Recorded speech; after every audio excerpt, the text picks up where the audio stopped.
Tuhan yang Maha Baik menguji orang yang paling Dia cintai, tetapi Dia tidak pernah memberi kita lebih dari yang bisa kita tanggung. Sheriff Roy Callahan sudah mendengar ibunya mengucapkan kata-kata itu ribuan kali saat tumbuh besar di Pine Grove, berdiri di tepi hutan. Sekarang, angin musim gugur menerobos jaketnya, dia bertanya-tanya apakah kebijaksanaan kuno itu masih ada benarnya. Beberapa beban tampaknya terlalu berat untuk dipikul oleh jiwa manapun. Pohon ek lapuk menjulang di hadapannya. Cabang-cabangnya yang bengkok menjangkau langit yang syarat dengan awan badai. Di bawahnya, tumbuhan bawah yang terinjak-injak dan bekas ban menceritakan kisah yang membuat perutnya mual. Disinilah Diane Parker meninggalkan putrinya untuk mati. Wakil Sheriff Martinez mendekat, sorot senter menari di lantai hutan. Tim pencari siap. Kami mendapat sukarelawan yang datang dari 3 wilayah. Ray mengangguk, wajahnya yang lapuk menyembunyikan kekacauan di bawahnya. Di usia 58 tahun, dia telah melihat banyak keburukan di dunia ini. Perselisihan rumah tangga berubah menjadi mematikan, kecelakaan berburu, bahkan pembunuhan, bunuh diri di tempat Miller tua di tahun 2009. Tapi ini, meninggalkan seorang gadis berusia 12 tahun yang lumpuh di hutan belantara, ini adalah sesuatu yang tidak bisa didamaikan oleh pikirannya. Suhu turun dengan cepat, katanya, memperhatikan napasnya mengembun di udara. Emma sudah berada di sini selama 18 jam sekarang. Dr. Winter mengatakan dengan kondisinya, dia tidak bisa menyelesaikan kalimatnya. Tidak perlu. Mereka berdua tahu apa yang telah dikatakan dokter tua itu tentang peluang Emma untuk bertahan hidup sepanjang malam. Malam-malam di Pine Grove menjadi dingin di akhir Oktober, jenis dingin yang meresap ke dalam tulang dan tetap di sana. Kita akan menemukannya. Suara Ray Martinez membawa keyakinan yang ingin Roy bisa bagi. Pihak pencari berkumpul di kepala jalan setapak, 24 pria dan wanita dengan senter dan selimut darurat, tetangga yang telah menyaksikan Emma tumbuh dewasa, pelatih atletik sekolah menengah yang pernah menyemangati rutinitas senamnya, Bill Patterson tua, dengan lututnya yang artritis bersandar pada tongkat jalan tetapi menolak untuk tinggal di rumah.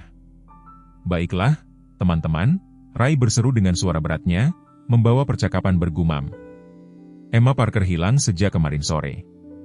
Mobil wagon ibunya ditemukan di sini sekitar 1 jam yang lalu. Kami percaya Emma berada di suatu tempat di hutan ini dan dia membutuhkan bantuan kita. Dia tidak menyebutkan apa yang telah diakui Diane, bagaimana dia mengemudikan putrinya jauh ke dalam hutan nasional, menarik kursi roda dari bagasi dan meninggalkannya di sana. Bagaimana dia kembali ke rumah, mandi dan membuat makan malam untuk pacarnya seperti tidak terjadi apa-apa, bagaimana dia baru hancur ketika Ray muncul di pintunya menanyakan tentang ketidakhadiran Emma dari janji terapi. Dia memiliki kursi roda khusus, tetapi medannya kasar. Dia tidak mungkin pergi jauh sendiri. Suaranya tercekat pada kata terakhir, sendiri. Kekejamannya berputar di dadanya seperti pisau. Ingat, Emma membutuhkan obat setiap hari. Tanpa itu, dia mungkin mengalami kejang otot atau kejang. Waktu sangat penting. Kilat menyambar di kejauhan, diikuti oleh gemuruh guntur yang rendah. Badai yang mendekat menambah urgensi pada misi mereka yang sudah putus asa. Tetaplah dengan pasangan yang ditugaskan. Periksa melalui radio setiap 30 menit. Dan teman-teman, dia berhenti, menatap setiap wajah yang bertekad. Perhatikan setiap tanda gangguan, cabang yang patah, tanah yang terganggu, apapun. Saat tim-tim itu berpencar ke dalam hutan yang semakin gelap, Ray berdiri tak bergerak menatap bekas ban. Ada sesuatu tentang mereka yang mengganggunya. Itu bukan hanya tanda kedatangan. Mereka menunjukkan Diane telah berputar-putar seolah-olah meragukan dirinya sendiri. Apakah ada saat keraguan, secercah naluri keibuan yang berjuang melawan kegelapan apapun yang telah menghabisinya? Seharusnya aku lebih sering memeriksa mereka, gumamnya pada dirinya sendiri. Rasa bersalah adalah beban yang akrab di pundaknya. Dia tahu ada sesuatu yang tidak beres, telah melihat tatapan kosong di mata Diane minggu lalu di gereja. Cara senyum Emma yang dulu bersemangat telah meredup, memar di lengannya yang dijelaskan Diane sebagai kecelakaan transfer. Semua tanda peringatan ada di sana dan dia tidak melakukan apa-apa. Ray menyalakan senternya dan melangkah ke dalam hutan.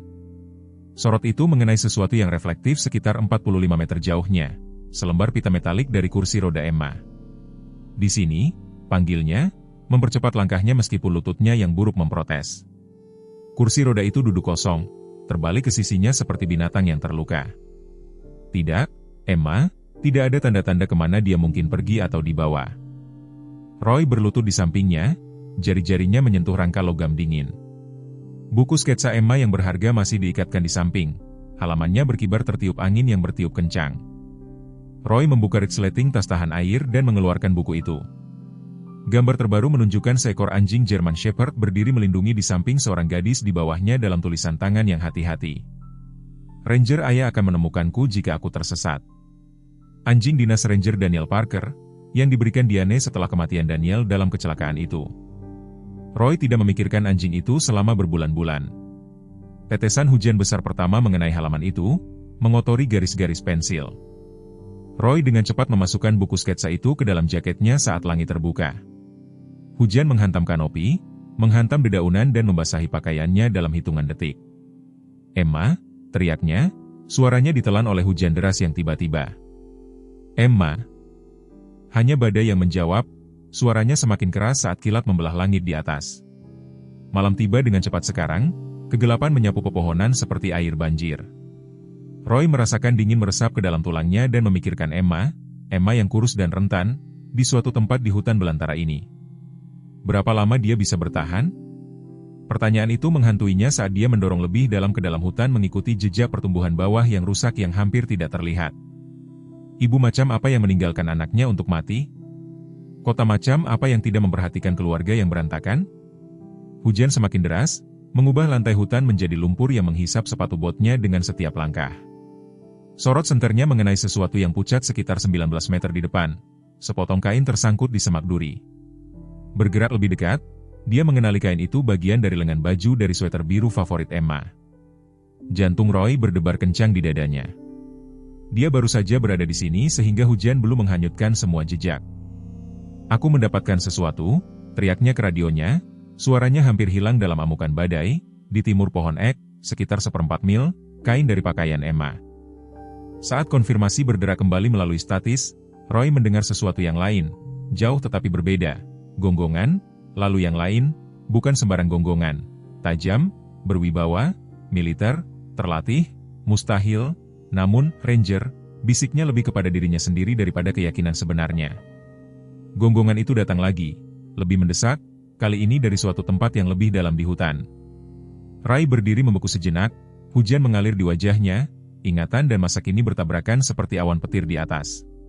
Kemudian dia bergerak lebih cepat daripada yang diizinkan oleh lututnya yang menua, menuju suara yang seharusnya tidak ada tetapi entah bagaimana ada, menuju apa yang mungkin menjadi satu-satunya harapan Emma Parker untuk bertahan hidup. Tinggalkan suka dan bagikan pemikiran Anda di komentar, bersama dengan kota tempat Anda menonton. Sekarang, mari kita lanjutkan dengan ceritanya. Matahari musim panas menembus cabang-cabang pinus, melukis pola-pola keemasan di lantai hutan. Emma Parker meregangkan lengannya ke arah langit, bingkai tubuhnya yang berusia 10 tahun tampak seperti siluet di latar belakang biru cemerlang. "Ayah, lihat betapa tingginya aku," panggilnya ke bawah, bertengger dengan percaya diri di cabang yang kokoh, 4,5 meter dari tanah. Sepatu ketsnya tergantung dengan tali sepatu merah berayun seperti pendulum dengan setiap tendangan kakinya. Daniel Parker menaungi matanya menyipit ke arah putrinya. Di usia 35 tahun, dia masih membawa dirinya dengan postur disiplin hari-hari militernya, tetapi wajahnya telah melembut sejak kembali ke Pine Grove. Ketegangan yang telah menandai fitur-fiturnya selama 3 turnya di Afghanistan hanya muncul kembali di tengah malam. Sekarang, ketika mimpi buruk datang. "Itu monyet kecilku," panggilnya kembali, kebanggaan dan kecemasan bergulat dalam suaranya. "Jangan naik lebih tinggi, oke? Ibumu akan memarahiku jika kamu merusak sesuatu." Emma terkikik, suaranya seperti lonceng angin di hutan, ibu terlalu sibuk dengan kompetisi salad kentangnya untuk memperhatikan. Dia tidak salah. Di seberang lapangan, Diane Parker sedang mengatur salad kentangnya yang terkenal di atas meja piknik, menembakkan pandangan kompetitif yang baik hati ke hidangan saingan Betty Millsap. Piknik musim panas tahunan Pine Grove memunculkan persaingan persahabatan di semua warga kota. Di kaki Diane terbaring Ranger, seekor anjing German Shepherd yang luar biasa dengan mata kuning cerdas dan takik khas di telinga kirinya, bekas luka pertempuran dari dinas militernya bersama Daniel. Setiap beberapa detik mata anjing itu beralih dari Diane ke Emma di pohon, lalu ke hutan di sekitarnya, rotasi abad terus-menerus yang tidak pernah berhenti. "Anjingmu itu masih bertugas," Sheriff Roy Callahan mendekat, menyerahkan Daniel sebotol bir dingin dari pendingin komunitas.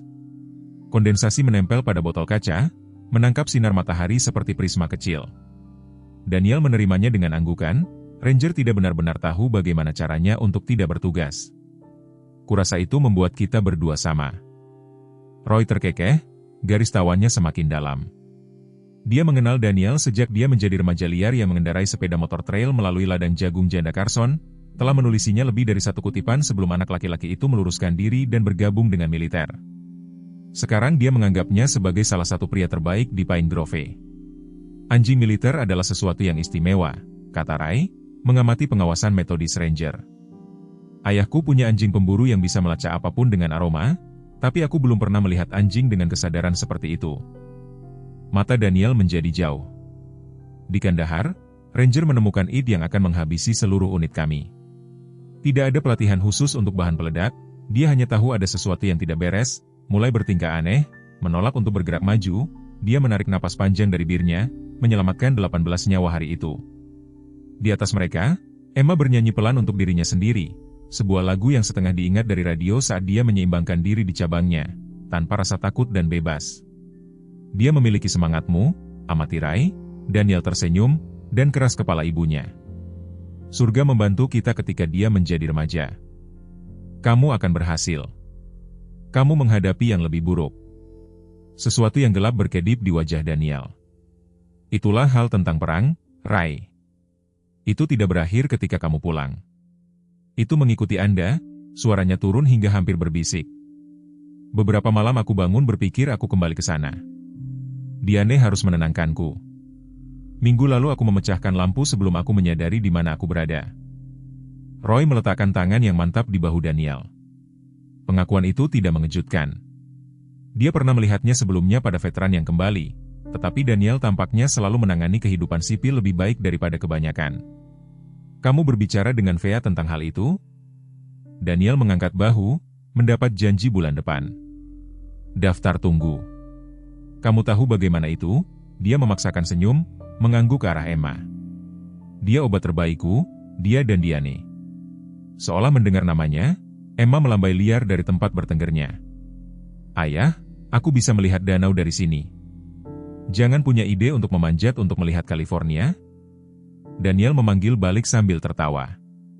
Ranger tiba-tiba berdiri, telinganya waspada, matanya tertuju pada Emma. Erangan rendah lolos dari tenggorokannya. Ada apa, nak? Daniel bertanya, langsung waspada. Sebelum anjing itu bisa menjawab, suara retakan tajam bergema melalui hutan. Cabang di bawah Emma menyerah, membuatnya jatuh ke tanah dengan teriakan kaget.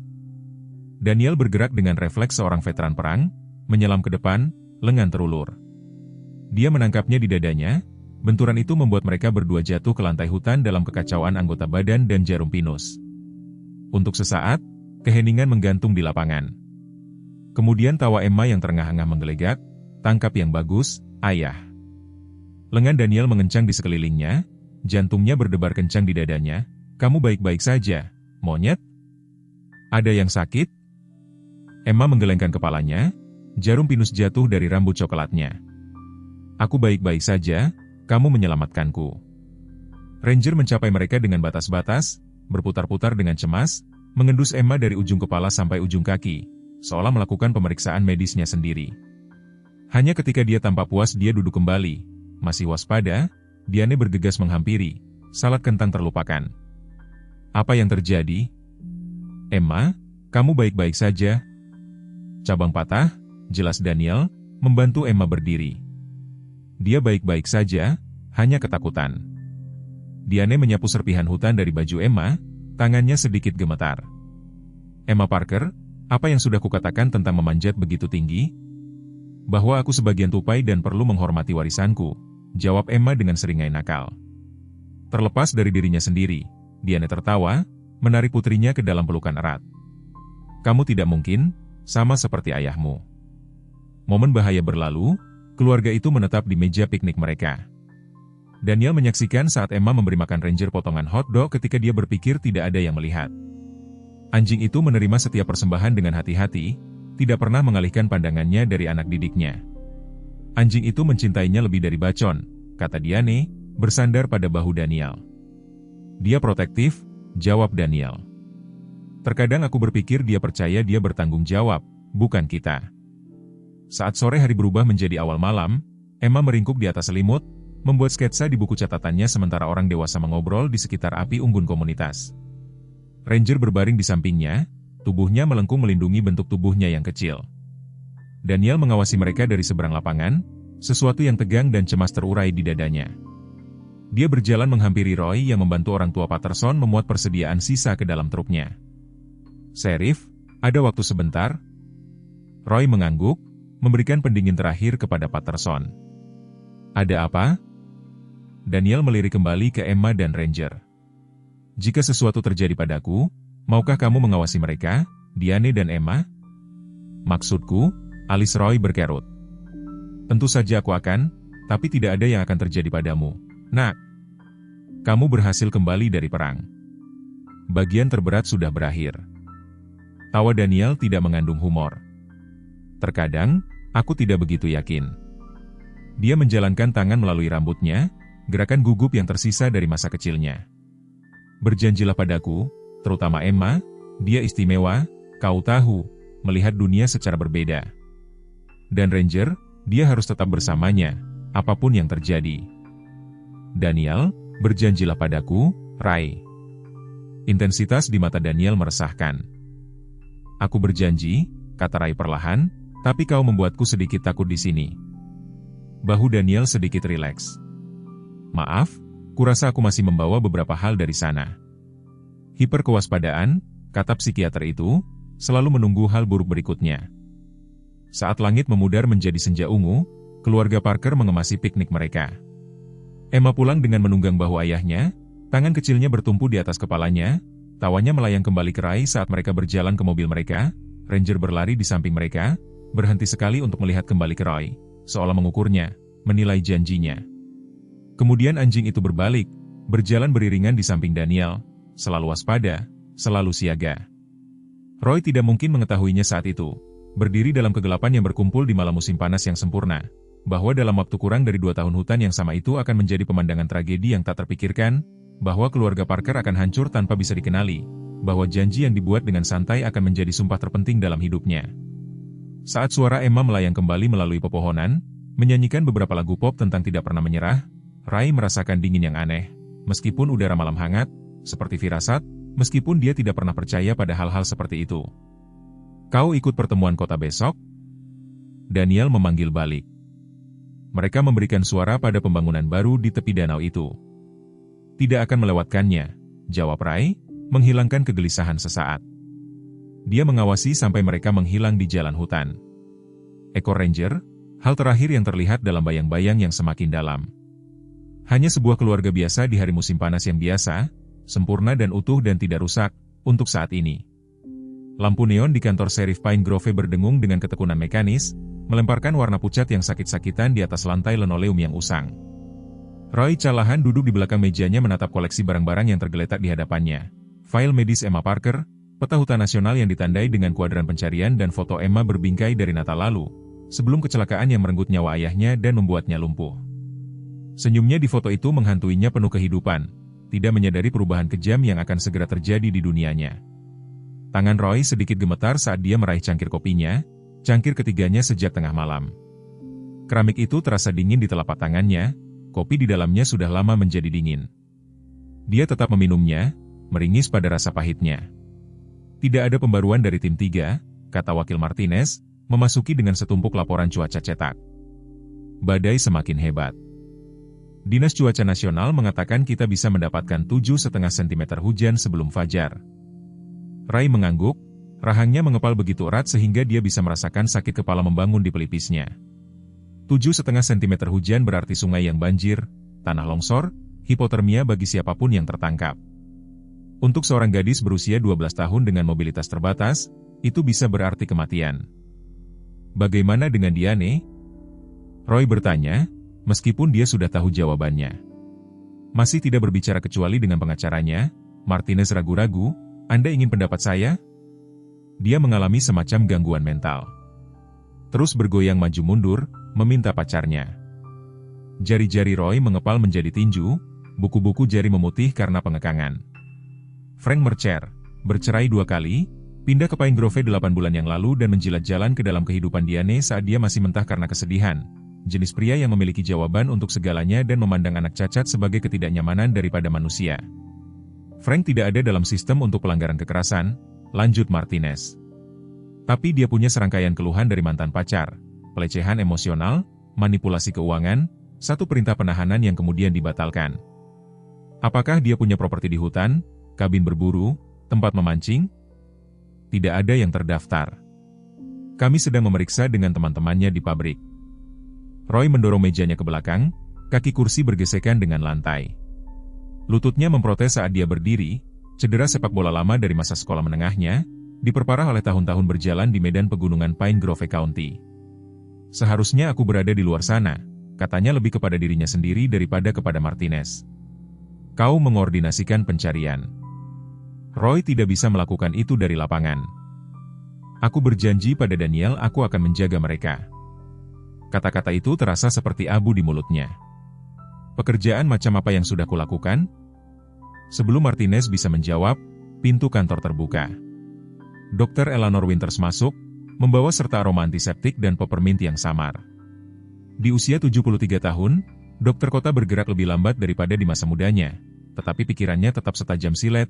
Mata birunya tidak melewatkan apapun saat mereka menyapu ruangan. Kau tampak seperti neraka, Roy Callahan, dia mengumumkan, meletakkan tas medisnya di kursi. Kapan terakhir kali kau tidur? Roy mengangkat bahu. Apa pembaruan tentang obat Emma, Eleanor? Dr. Winters mengeluarkan file dari tasnya, jari-jarinya yang artritis bergerak dengan keterampilan meskipun penampilannya yang bengkok. Emma minum Bloen untuk spastisitas otot, Dasipam untuk kecemasan dan metilprednisolon untuk peradangan. Tanpa itu dia akan mengalami peningkatan ketidaknyamanan, potensi kejang otot dan akhirnya kejang. Dia mendongak, menatap langsung Ray. Dia membutuhkan obatnya dalam 18 jam ke depan. Ray, setelah itu, kita melihat komplikasi serius. Roy mengangguk, beban tak terlihat di pundaknya semakin berat. Apakah dia punya persediaan medis bersamanya? Apapun yang bisa membantu? Diane mengklaim dia memasukkan tas ransel Emma ke kursi roda. Jika itu benar, Emma punya air, selimut ruang angkasa, beberapa campuran trail dan obat untuk 1 hari, dengan asumsi dia bisa mengaksesnya. Pertanyaan yang tak terucapkan menggantung di udara. Apakah Diane mengatakan yang sebenarnya? Atau apakah ini kebohongan lain untuk mengurangi rasa bersalahnya? Radio Martinez berderak hidup. Wakil, kami telah mencapai punggungan yang menghadap Eagle Creek. Tidak ada tanda-tanda gadis itu. Melanjutkan ke barat menuju jurang. Roy bergerak ke peta dinding melacak pola pencarian dengan jarinya. 6 tim, 24 pencari meliputi radius 8 km dari kursi roda yang ditinggalkan. Tidak cukup sama sekali. Seharusnya aku melihat ini datang, katanya pelan. Jangan mulai itu, jawab Dr. Winters, suaranya tegas tetapi tidak jahat. Kau tidak bisa berada di mana-mana, Ray. Aku melihat mereka minggu lalu di gereja. Emma tampak menarik diri, Diane hampir tidak berbicara dengan siapapun. Aku tahu ada sesuatu yang tidak beres. Kita semua melihatnya. Dr. Winters berkata, seluruh kota ini menyaksikan keluarga itu berantakan setelah Daniel meninggal. Kami membawa casserole dan mengucapkan doa tetapi tidak melakukan apapun yang benar-benar membantu. Telepon Roy berdering, penelepon kabupaten. Dia menjawab, mendengarkan dengan seksama, ekspresinya menjadi gelap. Baiklah, terus beritahu aku, dia menutup telepon, berbalik ke Martinez, mereka menemukan mobil wagon Diane tersembunyi di Forest Service Row 27, ditutupi dengan cabang-cabang pinus, kunci masih dikunci kontak. Martinez mengerutkan kening, itu hampir 11 km dari tempat kami menemukan kursi roda. Dia mengemudikan Emma jauh ke dalam hutan sebelum meninggalkannya. Kata Ray, kenyataan itu membuat perutnya mual. Ini tidak impulsif, dia merencanakannya. Pikiran tentang Diane Parker, yang pernah menjadi ibu kelas untuk kelas Emma, yang telah mengorganisir penggalangan makanan untuk gereja, yang telah mencintai suami dan putrinya dengan pengabdian yang terlihat, dengan sengaja mengemudikan anaknya ke hutan belantara untuk mati, itu tidak dapat dipahami. Ada sesuatu yang lain yang terjadi di sini, gumam Ray, mondar-mandir di kantor kecil itu. Diane Parker tidak hanya patah dan meninggalkan anaknya. Bukan wanita yang kukenal selama 15 tahun. Dr. Winters mengawasinya, wajahnya yang lapuk, berpikir, kesedihan mengubah orang, Ray, begitu juga kelelahan, begitu juga isolasi. Kapan terakhir kali ada orang dari kota ini yang menawarkan untuk duduk bersama Emma sehingga Diane bisa tidur sepanjang malam? Kapan terakhir kali ada orang yang bertanya bagaimana kabarnya, alih-alih hanya mengatakan betapa sucinya dia karena merawat putrinya? Roy berhenti mondar-mandir, kata-katanya menghantamnya seperti pukulan fisik. Dia memeriksa Parkers, tentu, membawa bahan makanan, kadang-kadang bertanya apakah mereka membutuhkan sesuatu. Tetapi apakah dia benar-benar melihat kemerosotan Diane? Lingkaran hitam di bawah matanya semakin dalam dari minggu ke minggu, cara pakaiannya tergantung di bingkainya yang semakin kurus? Apakah dia memperhatikan ketika Frank Mercer mulai membuat keputusan tentang perawatan Emma, ketika janji terapi dibatalkan, ketika Emma berhenti menghadiri kelas seni yang dia sukai? Aku gagal pada mereka, katanya, pengakuan itu tercabik dari suatu tempat yang dalam. Dr. Winters berdiri, lututnya berderak keras. Kita semua melakukannya, Roy, tetapi saat ini Emma membutuhkanmu untuk mengumpulkan dirimu dan menemukannya. Kau bisa memakai kemeja rambut nanti. Dia benar. Mencela diri sendiri tidak akan menemukan Emma. Roy menegakkan bahunya, memaksa dirinya untuk fokus pada tugas yang ada. Martinez, nyalakan radio. Alihkan tim 2 dan 4 ke daerah di sekitar Forest Service Row 27. Periksa tanda-tanda ke arah mana Diane pergi setelah meninggalkan mobil. Wakil itu mengangguk, sudah meraih radionya. Eleanor, aku ingin kau mencoba berbicara dengan Diane lagi. Dia menghormatimu. Mungkin dia akan memberitahumu sesuatu yang tidak akan dia katakan kepada kita. Aku akan melakukan yang terbaik, kata Dr. Winter, mengumpulkan barang-barangnya. Tapi Ray, persiapkan dirimu, Diane Parker yang duduk di sel itu bukanlah wanita yang kita kenal. Apapun yang mendorongnya untuk melakukan ini, itu menghancurkan sesuatu yang mendasar di dalam dirinya. Saat Dr. Winters pergi, Roy berbalik kembali ke peta, matanya menelusuri kontur hutan. Di suatu tempat di hutan belantara yang luas itu ada seorang gadis kecil yang telah kehilangan ayahnya, yang ibunya telah mengkhianatinya dengan cara yang paling mendasar, seorang gadis yang kehabisan waktu. Telepon berdering lagi. Roy menyambarnya. Sheriff Callahan, Roy, ini Bill Patterson. Aku bersama tim 5 di Punggungan Timur.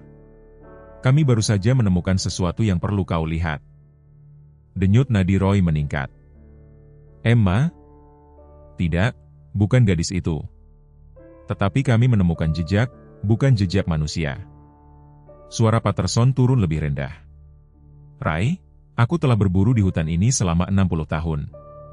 Aku tahu jejak anjing ketika aku melihatnya, yang besar, dan mereka mengikuti jalan yang sama yang kami pikir gadis itu ambil. Pikiran Roy melayang ke sketsa di buku Emma, ke kata-kata Daniel Parker di piknik yang sudah lama berlalu itu, jika sesuatu terjadi padaku, Ranger harus tetap bersamanya. Bill, kata Roy, suaranya mantap, meskipun jantungnya tiba-tiba berdebar kencang. Aku akan datang ke sana. Beritahu tim 5 untuk menahan posisi sampai aku tiba. Dia menutup telepon, meraih jaketnya dari belakang kursinya. Pak! Martinez tampak bingung. Bagaimana dengan mengordinasikan dari sini? Sesuatu telah terjadi, kata Ray, memeriksa senjata sisinya sebelum menyarungkannya. Sesuatu yang mustahil, dan aku perlu melihatnya sendiri. Di luar, badai terus mengamuk, tetapi untuk pertama kalinya sejak Emma menghilang, Ray merasakan secercah apa yang mungkin menjadi harapan. Ingatan itu datang kepada Roy Callahan tanpa diundang. Saat dia berkendara menuju Punggungan Timur, wiper kaca depan berjuang dalam pertempuran yang kalah melawan hujan deras, 8 bulan yang lalu, sebuah malam yang telah mengubah jalan begitu banyak nyawa di kota kecil mereka. Saat itu dia sedang menikmati setengah porsi daging cincang di Pinerove Diner ketika radionya berderak hidup. Kecelakaan tunggal di jalan raya daerah 18 dekat tikungan tajam, yang penduduk setempat menyebutnya siku iblis. Roy meninggalkan makan malamnya, melemparkan $20 di atas meja, dan bergegas keluar ke malam yang diguyur hujan. Mobil SUV keluarga Parker tergeletak ringsek menabrak pohon oak kuno, bagian depannya remuk menjadi tumpukan logam bengkok. Uap mengepul dari kap mobil yang hancur, bercampur dengan gerimis yang turun sepanjang malam. Kendaraan itu mengalami hidroplaning di aspal basah, menembus pagar pembatas, dan terguling 2 kali sebelum menabrak pohon. Roy mendekat dengan hati-hati, hasil dari 20 tahun bertugas di kepolisian. Senter menyoroti reruntuhan dengan cahaya keras, dan sinarnya menangkap sebuah tangan yang tergantung dari jendela sisi pengemudi. Tangan Daniel Parker, tak bergerak di atas pecahan kaca. "Daniel?" Roy memanggil sambil bergegas maju, sudah tahu dalam hatinya bahwa temannya tidak akan menjawab. Pemandangan di dalam mobil adalah sesuatu yang masih menghantui Roy dalam mimpi buruknya. Daniel merosot di atas kemudi, luka fatal di dadanya akibat benturan yang menusukkan sepotong logam ke dadanya. Di belakangnya, Emma terbaring dengan posisi aneh di kursi belakang, tidak sadarkan diri, kakinya menekuk dengan sudut yang tidak wajar di bawah panel pintu yang hancur. Hanya Diane yang tetap sadar, tergantung terbalik oleh sabuk pengamannya di kursi penumpang, darah mengalir dari luka di dahinya. "Bayiku," rintihnya ketika melihat wajah Roy muncul di jendela. "Tolong bayiku." Yang terjadi selanjutnya adalah serangkaian aktivitas yang kabur. Petugas pemadam kebakaran sukarela dengan alat pemotong hidrolik, helikopter medis mendarat di lapangan terdekat, para medis bekerja dengan panik untuk menstabilkan tulang belakang Emma sebelum diangkut. Selama itu semua, Diane tetap tenang. Seolah-olah syok telah menciptakan penghalang pelindung antara dirinya dan kengerian yang terjadi di sekitarnya. "Daniel sudah tiada, bukan?" Dia bertanya kepada Ray saat para medis memuatnya ke ambulans. Ray mengangguk, tidak dapat menemukan kata-kata yang tepat untuk saat itu.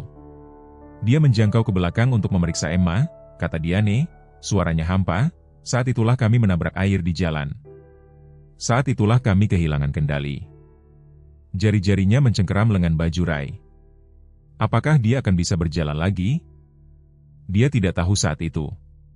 Tidak ada dari mereka yang tahu. 3 hari kemudian, para dokter menyampaikan vonis mereka. Emma menderita cedera tulang belakang di vertebra T10 dan T12, paraplegia tidak sempurna. Dia masih memiliki beberapa sensasi, tetapi tidak ada fungsi motorik di bawah pinggang. Dengan terapi fisik agresif dan kemungkinan operasi, dia mungkin mendapatkan kembali sebagian mobilitasnya. Tanpa itu, kursi roda akan menjadi teman seumur hidupnya. Ray ingat ruang tunggu rumah sakit, baunya yang antiseptik dan kursi plastik yang tidak nyaman. Diane duduk tanpa bergerak saat ahli saraf menjelaskan prognosis Emma, wajahnya seperti topeng yang tidak mengungkapkan gejolak yang pasti berkecamuk di bawahnya. "Ada prosedur bedah," kata dokter itu. "Dekompresion dan stabilisasi yang mungkin meningkatkan peluangnya untuk berjalan lagi. Ini bukan jaminan, tetapi mengingat usianya dan sifat cedera yang tidak lengkap." "Berapa biayanya?" Diane menyela. Dokter itu berkedip, tanpa terkejut sesaat. "Maaf, berapa biaya operasi ini?" Keheningan yang tidak nyaman terjadi. Asuransi seharusnya menanggung sebagian besar biaya, tetapi akan ada pengeluaran signifikan dari kantong sendiri. Namun, ada yayasan yang membantu dengan. "Kami tidak punya asuransi," kata Diane datar. Polis Daniel melalui pekerjaannya sudah kedaluarsa karena dia sedang tidak bekerja. Roy melangkah maju. "Kalau begitu, Diane, kota akan membantu. Kita bisa mengorganisir penggalangan dana. Bicaralah dengan rumah sakit tentang bantuan keuangan." "Tidak." Kata itu diucapkan dengan tenang, tetapi tegas. "Tidak ada amal, tidak ada pemberian. Kami akan berusaha dengan apa yang bisa dilakukan dokter sekarang." Itu adalah tanda bahaya pertama yang disadari Ray sekarang saat dia menyusuri jalan hutan berlumpur, tanda pertama bahwa Diane menarik diri ke dalam isolasi berbahaya, memutuskan dirinya dari dukungan yang sangat dia butuhkan. Minggu-minggu setelah kecelakaan itu sangat brutal, pemakaman Daniel, dihadiri oleh seluruh kota, rawat inap Emma, diikuti oleh kepulangannya ke rumah dengan kursi roda. Tubuhnya yang dulunya atletis mengecil, tetapi semangatnya awalnya tak tergoyahkan. "Aku akan berjalan lagi," katanya kepada Ray selama kunjungan pertamanya ke rumah mereka setelah dia keluar dari rumah sakit. "Ayah pasti ingin aku terus berusaha." Diane bergerak melalui hari-hari awal itu seperti robot, secara mekanis memenuhi kebutuhan Emma, mengisi resep, membuat janji medis.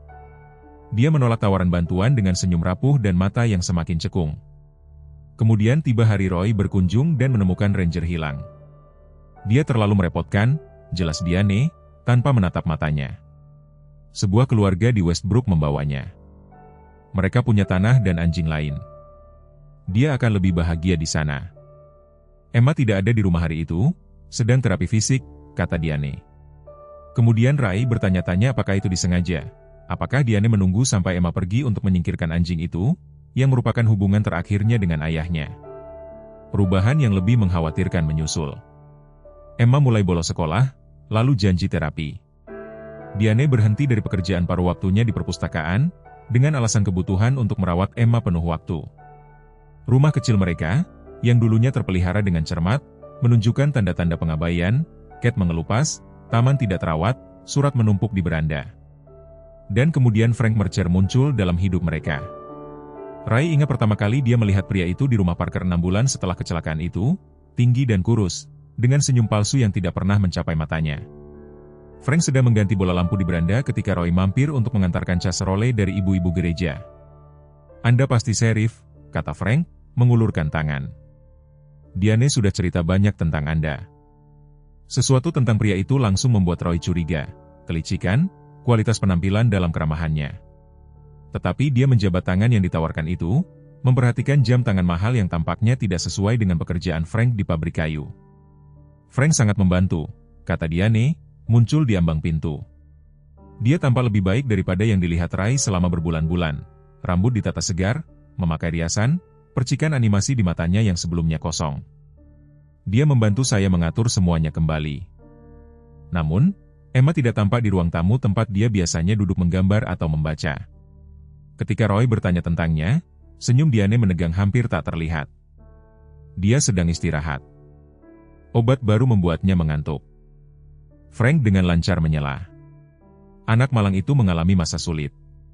Kami mencoba membangun lebih banyak struktur, lebih banyak rutinitas. Dokter mengatakan itu penting untuk pemulihan." "Dokter yang mana?" Ray bertanya, tidak ingat ada dokter baru dalam tim perawatan Emma. "Dokter Winters tidak memberitahu Anda?" "Kami sudah beralih ke spesialis di Westbrook, pendekatan yang jauh lebih progresif." Roy mencatat dalam benaknya untuk memeriksa dengan Eleanor Winters, mengetahui bahwa dokter tua itu tidak akan merekomendasikan perubahan perawatan Emma tanpa diskusi. Selama minggu-minggu berikutnya, kehadiran Frank menjadi semakin konstan, truknya diparkir di jalan masuk semalaman. Pendapatnya mendominasi percakapan tentang perawatan Emma, tangannya mengarahkan Diane menjauh setiap kali Ray mencoba berbicara dengannya secara pribadi. Masyarakat juga memperhatikan perubahan itu. Nyonya Patterson dari gereja menelepon Roy suatu hari Minggu setelah kebaktian. "Pria itu tidak benar," katanya tanpa basa-basi. "Saya melihatnya di toko kelontong memberitahu Diane merek sup mana yang harus dibeli untuk Emma, memberitahu dia, bukan menyarankan. Dan ketika Emma berkata dia tidak suka jenis itu, dia memiliki ekspresi ini di matanya." Dia berhenti. "Sheriff, saya membesarkan 4 anak dan menguburkan suami yang jahat. Saya tahu ekspresi itu." Roy berjanji untuk mengawasi situasinya. Dia meningkatkan kunjungannya ke rumah Parker, membawa hadiah kecil untuk Emma, perlengkapan seni, buku, lonceng angin untuk jendelanya. Setiap kali dia menemukannya lebih menarik diri, kepribadiannya yang bersemangat meredup seperti bola lampu yang kehilangan daya. Terakhir kali dia melihatnya, hanya 4 hari yang lalu, dia sedang duduk di beranda menatap jalan masuk. Ketika dia mendekat, dia mendongak dengan mata yang tampak terlalu tua untuk usianya yang 12 tahun. "Sheriff Callahan," katanya formal, tanpa antusiasme seperti biasanya dalam suaranya. "Ibu tidak ada di rumah. Dia dan Frank pergi ke Westbrook." "Tidak apa-apa, Nak, aku datang untuk menemuimu juga." Dia duduk di sampingnya, memperhatikan betapa kurusnya dia, betapa pucatnya. "Bagaimana dengan seninya? Masih menggambar?"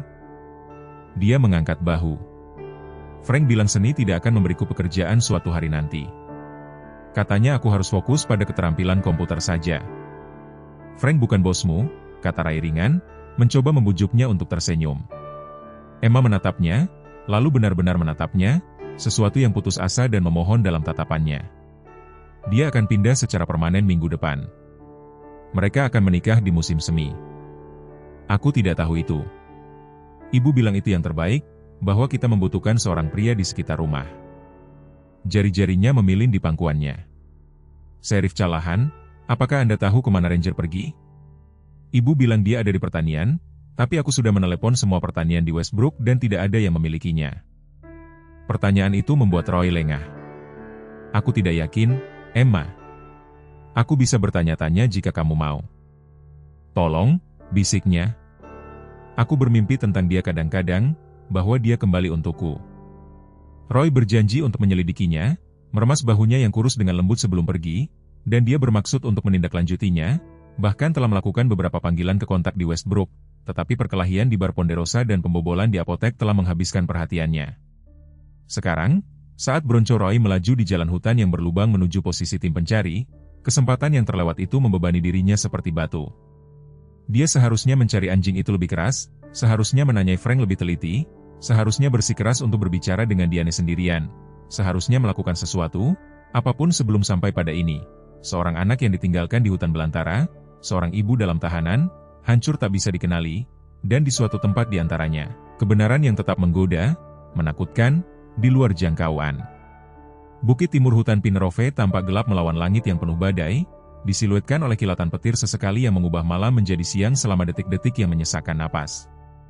Ray Callahan mematikan mesin Bronco dan keluar ke tengah hujan deras, menarik perlengkapan hujannya lebih erat di sekitar bahunya yang bidang. Bill Patterson menunggu di bawah tempat berlindung terpal darurat, wajahnya yang keriput tampak muram di bawah pinggiran topinya yang basah kuyup. Pada usia 72 tahun, pemburu tua itu bergerak lebih lambat daripada di masa jayanya, tetapi matanya tetap tajam seperti elang, tidak melewatkan apapun di hutan belantara yang telah dilaluinya selama lebih dari 6 dekade. Menemukannya sekitar 30 menit yang lalu, kata Patterson tanpa basa-basi, menunjuk ke bagian lantai hutan yang berlumpur, terlindung dari hujan terburuk oleh kanopi pinus yang lebat.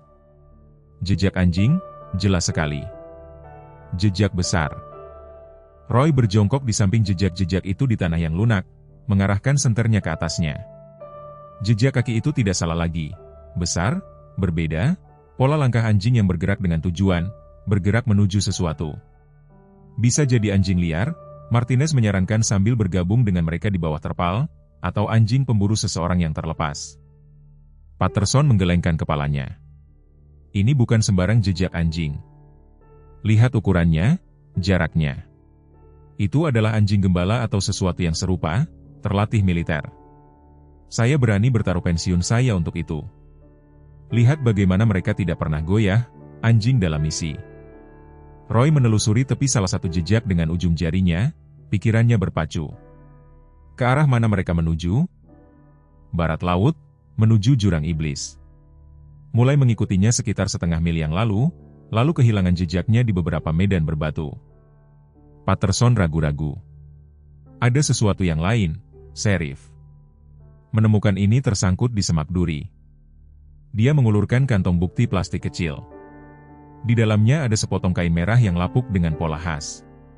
Roy segera mengenalinya, bagian dari bandana yang dikenakan Daniel Parker selama dinas militernya, yang kemudian diikatkannya ke kerah ranger sebagai identifikasi darurat. Mustahil, gumam Ray, mengambil tas itu. Anjing itu diberikan 8 bulan lalu kepada sebuah keluarga di Westbrook, kata Diane.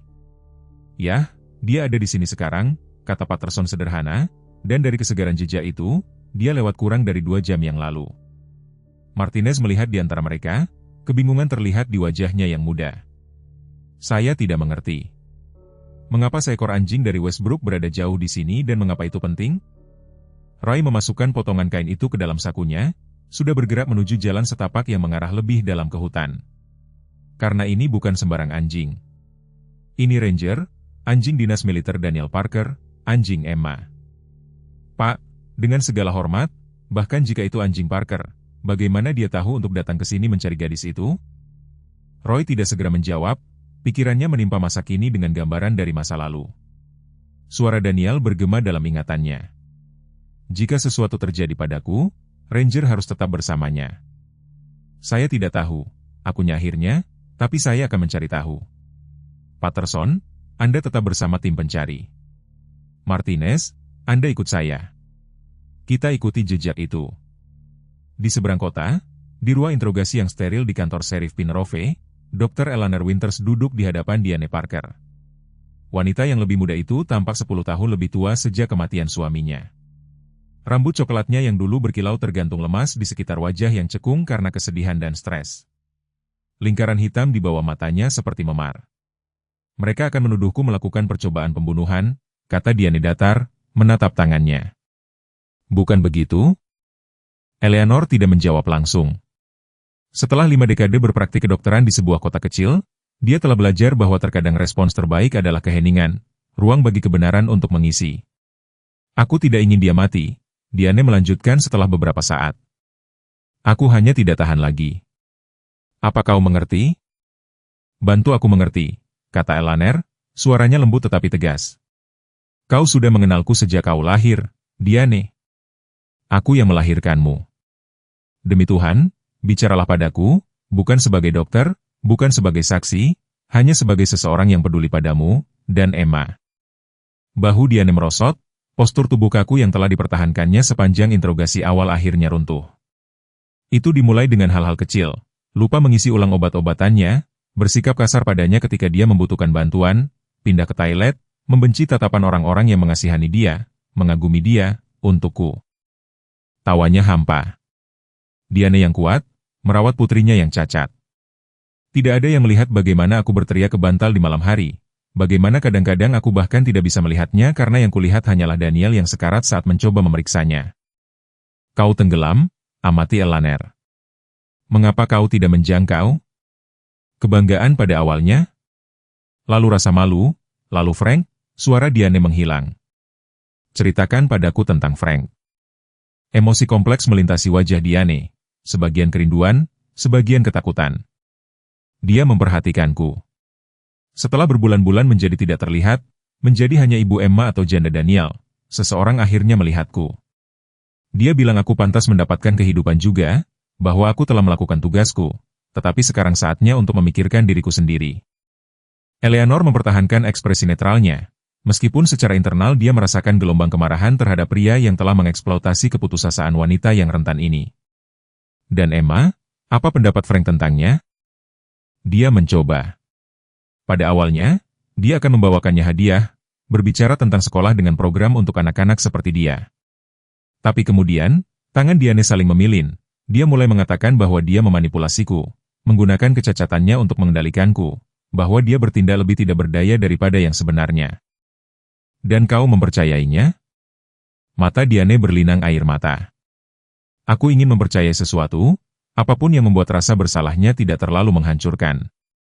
Dia mencondongkan tubuh ke depan, suaranya berubah menjadi bisikan. Apa kau tahu bagaimana rasanya membenci dirimu sendiri karena membenci anakmu sendiri, menatapnya dan merasakan cinta dan beban mengerikan yang menyesakan ini? Eleanor menjangkau melintasi meja, tangannya yang rematik menutupi tangan Diane. Ya, katanya sederhana. Aku tahu. Kejutan terpancar di wajah Diane. Jimmyku menderita cerebral palsy, Eleanor melanjutkan, parah, membutuhkan perawatan setiap jam setiap hari selama 46 tahun. Ada saat-saat gelap dan pribadi, ketika aku berpikir untuk pergi, ketika aku menghitung berapa banyak obat yang dibutuhkan untuk mengakhiri penderitaan kita berdua. Tapi kau tidak melakukannya. Tidak, aku tidak melakukannya. Tapi aku mengerti jurang yang kau tatap, Diane. Apa yang tidak ku mengerti adalah peran Frank dalam apa yang terjadi kemarin. Diane menarik tangannya, sesuatu bergeser dalam ekspresinya. Itu adalah keputusanku, kesalahanku. Eleanor mengenali pengalihan itu, naluri melindungi. Diane, jika kau melindunginya, aku tidak. Aku mengantarnya ke sana, aku meninggalkannya. Itu aku. Suara Diane kembali datar, emosi dihilangkan dengan hati-hati. Sebelum Elaner dapat menekan lebih jauh, pintu terbuka dan wakil Wilson menjulurkan kepalanya masuk. Dr. Winters, ada panggilan untukmu dari rumah sakit daerah. Eleanor bangkit dengan kaku, lututnya memprotes. Kita akan melanjutkan percakapan ini, Diane. Saat dia melangkah ke lorong, Diane memanggilnya. Benarkah apa yang mereka katakan, bahwa ada seekor anjing di luar sana yang mencarinya? Eleanor berbalik, terkejut dengan pertanyaan aneh itu. Aku tidak tahu apa-apa tentang anjing, Diane. Sesuatu seperti harapan berkobar sebentar di mata Diane.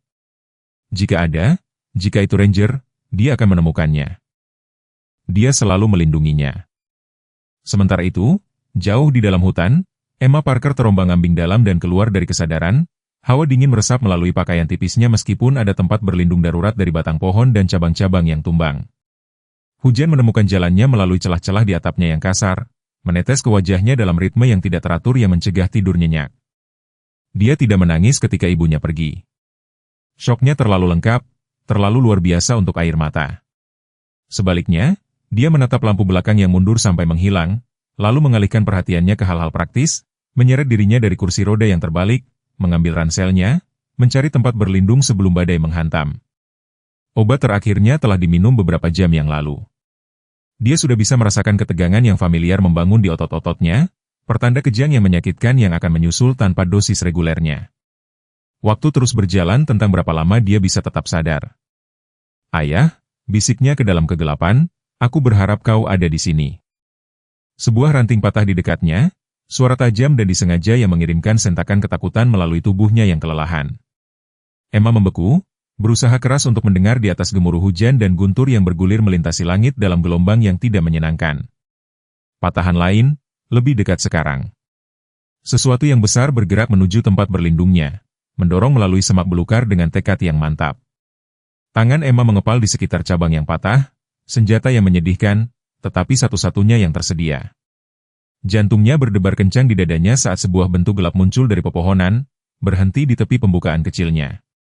Petir menyambar, menerangi hutan dalam relief yang mencolok. Sesaat, Emma melihat siluet yang familiar, bahu yang kuat, telinga yang waspada, takik khas yang hilang dari satu sisi. "Ranger," bisiknya tak percaya, harapan putus asa dan keheranan berdebar dalam suaranya. "Apakah itu kau, Nak?" Erangan Renda menjawabnya, dan kemudian hal yang mustahil terjadi. Anjing ayahnya, yang hilang selama 8 bulan, mendorong masuk ke tempat berlindungnya. Bulunya yang basah menempel pada kulitnya yang dingin, aromanya yang familiar menyelimutinya. Lengan Emma terbang di sekeliling lehernya, jari-jari membenamkan diri dalam bulu tebal yang tidak pernah dia kira akan disentuhnya lagi. Air mata datang kemudian, panas dan membebaskan, saat Ranger menjilati wajahnya dengan kasih sayang yang panik. "Kau menemukanku," isaknya ke dalam bulunya. "Kau benar-benar menemukanku." Ranger menetap di sampingnya, panas tubuhnya lebih berharga daripada selimut manapun, kehadirannya yang mantap mendorong kembali teror ditinggalkan. Saat jari-jari Emma yang gemetar menemukan kerah lapuk yang masih melingkari lehernya, dia merasakan sesuatu yang dia kira telah hilang selamanya, harapan. Fajar menyingsing dengan enggan di atas hutan Pinerove, matahari terbit terhalang di balik awan badai yang masih memuntahkan hujan sesekali di lanskap yang basah kuyup. Ray Callahan dan Wakil Martinez telah melacak jejak anjing itu selama hampir 3 jam. Kemajuan mereka diperlambat oleh medan yang berbahaya dan jarak pandang yang hampir nol dalam kegelapan sebelum fajar. "Sheriff," Martinez memanggil, suaranya nyaris tidak terdengar di atas angin yang mencambuk pepohonan pinus. Jejak mengarah ke jurang iblis. Roy berhenti di tepi penurunan curam, mengarahkan sinar senternya ke lereng berlumpur. Jurang itu telah diukir oleh berabad-abad limpasan musim semi, menciptakan selokan alami dengan kedalaman hampir 10 meter. Sisi-sisinya licin karena lumpur dan serpihan lepas, berbahaya bahkan dalam cuaca baik. Dalam hujan deras ini, itu adalah jebakan maut. Tidak mungkin seorang anak di kursi roda bisa menavigasi itu, amati Martinez sambil mengintip ke tepi. "Dia tidak ada di kursi roda," jawab Roy dengan muram. "Kita menemukannya ditinggalkan, ingat?" Dia pasti menyeret dirinya sendiri. Pikiran tentang Emma, lumpuh dari pinggang ke bawah, menyeret tubuhnya melalui lumpur dan di atas batu, mengirimkan gelombang kemarahan segar melalui dirinya. "Kau benar-benar berpikir anjing Ranger ini datang mencarinya secara khusus?" "Itu sepertinya tidak mungkin." Roy melirik wakilnya, memahami skeptisisme itu. Daniel Parker menyelamatkan anjing itu dari lelang surplus militer setelah tur terakhirnya. Katanya Ranger terlalu trauma untuk dinas reguler, terus mengalami episode di mana dia pergi mencari pawang aslinya yang terbunuh dalam aksi. Mereka terikat atas trauma yang mereka alami bersama, bisa dibilang, dan Ranger menjadi hampir patologis melindungi Emma setelah Daniel membawanya pulang. Tetap saja, sudah 8 bulan. Anjing tidak mengukur waktu seperti kita, terutama anjing yang dilatih untuk mencari dan menyelamatkan. Daniel selalu mengatakan Ranger bisa menemukannya di mana saja dan Roy mulai dengan hati-hati memilih jalannya menuruni tepi jurang, menggunakan akar pohon sebagai pegangan. "Kurasa kita akan segera tahu apakah dia benar." Martinez mengikuti, menggumamkan sesuatu yang mungkin adalah doa saat sepatunya tergelincir di batu basah. Mereka berada di tengah jalan ketika Roy mendengarnya, lolongan khas yang bergema dari dasar jurang, bukan lolongan gembira anjing pemburu yang mencium bau, tetapi lolongan tajam dan berwibawa dari anjing militer yang memberitahu tentang penemuan. "Itu dia," Roy bernapas, meningkatkan kecepatannya meskipun ada bahaya. "Itu Ranger." Lolongan itu datang lagi, lebih mendesak. Kali ini Martinez meraih lengan baju Roy saat pria yang lebih tua itu hampir kehilangan pijakannya karena tergesa-gesa. "Hati-hati," Sheriff, tidak akan membantu Emma jika kau mematahkan lehermu untuk mendatanginya. Ray mengangguk, memaksa dirinya untuk bergerak lebih hati-hati, meskipun setiap naluri berteriak padanya untuk bergegas. Dasar jurang adalah tumpukan batang pohon tumbang, batu-batu, dan puing-puing yang hanyut selama bertahun-tahun banjir. Dalam cahaya yang semakin terang, Roy dapat melihat sebuah struktur kasar yang terletak di dinding jurang, semacam leantu yang dibangun dari cabang-cabang dan batang pohon tumbang, dan di sana, berdiri sebagai penjaga di depannya, adalah seekor anjing yang tidak dilihat Ray selama 8 bulan. Ranger tampak lebih kurus dari yang diingat Ray, bulunya yang dulu mengkilap kusut di beberapa tempat, tetapi kewaspadaan dalam posturnya tetap tidak berubah. Setelah melihat orang-orang itu, anjing itu melolong lagi, lalu menunduk ke tempat penampungan darurat. Emma, Ray memanggil, jantungnya berdebar kencang saat dia mendaki beberapa meter terakhir. Emma, ini Sheriff Callahan. Dia mencapai tempat penampungan dan berlutut, mengintip ke interior yang gelap. Ranger berdiri melindungi di atas bentuk kecil yang meringkuk di bawah apa yang tampak seperti selimut ruang angkasa dari paket daruratnya. Awalnya, Roy mengira mereka terlambat. Gadis itu sangat diam, wajahnya sangat pucat dalam sorot senternya. Kemudian matanya berkibar terbuka, kebingungan memberi jalan ke pengenalan. Sheriff, suaranya serak yang nyaris tidak terdengar. Kau menemukanku? Ranger menemukanku? Roy mengoreksi dengan lembut, berjuang untuk menjaga suaranya tetap stabil saat kelegaan menyapu dirinya. Kami hanya mengikutinya. Tangan Emma menjangkau untuk menyentuh sisi tubuh anjing itu, jari-jarinya gemetar karena kedinginan dan kelelahan. Dia kembali untukku, seperti dalam gambarku. Roy melakukan penilaian cepat saat Martinez mengirimkan posisi mereka ke tim pencari melalui radio. Emma mengalami hipotermia tetapi sadar, bibirnya membiru, pakaiannya basah kuyup meskipun perlindungan tempat penampungan itu minim. Yang lebih memprihatinkan adalah kejang otot yang terlihat beriak melalui kakinya, pertanda dia telah melewatkan banyak dosis obatnya. Kami akan mengeluarkanmu dari sini, janji Ray, melepaskan jaketnya untuk membungkus bahunya yang kurus. Helikopter bersiap siaga begitu cuaca cukup cerah bagi mereka untuk terbang. Ibu meninggalkanku, kata Emma, suaranya kecil dan bingung, seolah-olah masih tidak dapat memproses pengkhianatan itu. Dia pergi dan tidak kembali. Tenggorokan Roy menegang. Aku tahu, nak, aku sangat menyesal. Dia bilang aku beban, bahwa mereka membutuhkan awal yang baru. Mata Emma, terlalu besar di wajahnya yang pucat, mencari mata Ray. Apakah itu berarti dia tidak mencintaiku lagi? Bagaimana kau menjawab pertanyaan seperti itu? Selama bertugas sebagai sheriff, Roy telah melihat sisi terburuk manusia, kekerasan dalam rumah tangga, kecanduan narkoba, berbagai cara orang menghancurkan diri sendiri dan orang-orang yang mereka klaim cintai. Namun, ia belum pernah harus menjelaskan kepada seorang anak mengapa ibunya meninggalkannya untuk mati.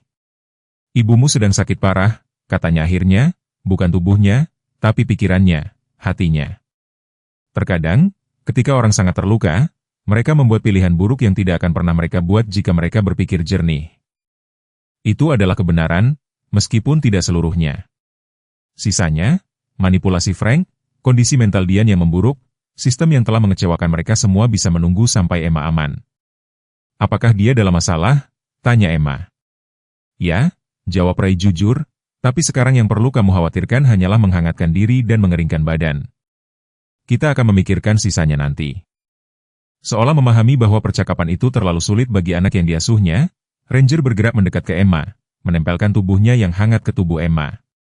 Tindakan perlindungan itu membuka sesuatu di dada Ray, bendungan emosi yang telah ia tahan sejak pencarian dimulai. Anjing ini ditinggalkan, sama seperti Emma, entah bagaimana menemukannya di hutan belantara yang luas, telah menjaganya tetap hidup sepanjang malam yang seharusnya membunuhnya. Beberapa ikatan, tampaknya, melampaui pemahaman manusia.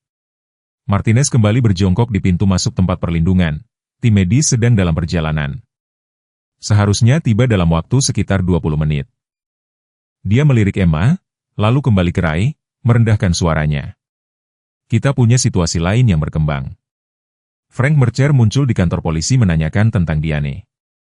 Ketika mereka tidak mengizinkannya menemuinya, dia menjadi agresif. Deputi Wilson menemukan botol resep di mobilnya. Obat Emma, rahang Roy menegang. Dapatkan surat perintah untuk rumahnya. Aku ingin tahu persis peran apa yang dia mainkan dalam hal ini. Martinez ragu-ragu. Dr. Winters menelepon, mengatakan ada sesuatu yang perlu kamu ketahui tentang Ranger. Dia mengatakan Diane tidak pernah memberikan anjing itu kepada keluarga manapun di Westbrook. Menurut resepsionis di klinik hewan, Diane membawa Ranger untuk diutanasia 3 hari setelah pemakaman Daniel, mengklaim dia berbahaya, mengalami episode.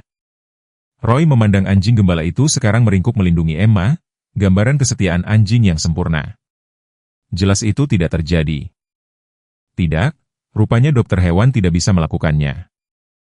Hubungi perwira komando lama Daniel sebagai gantinya, seorang pria bernama Callahan. Martinez mengangkat alis. Dan, nak, kamu ingin menceritakan tentang itu? Ingatan itu menghantam Roy dengan kejelasan yang mengejutkan. Panggilan telepon di tengah malam, seorang teknisi hewan yang panik menjelaskan situasinya, perjalanannya yang tergesa-gesa ke klinik untuk mengambil anjing yang telah ia bantu latih bertahun-tahun sebelumnya, sebelum ia kembali ke kehidupan sipil dan penegakan hukum. Dia telah membawa Ranger ke propertinya sendiri untuk sementara, tidak yakin apa yang harus dilakukan dengan anjing militer yang trauma itu, berniat untuk mencarikannya rumah yang cocok dengan veteran lain. Tapi Ranger menghilang keesokan harinya.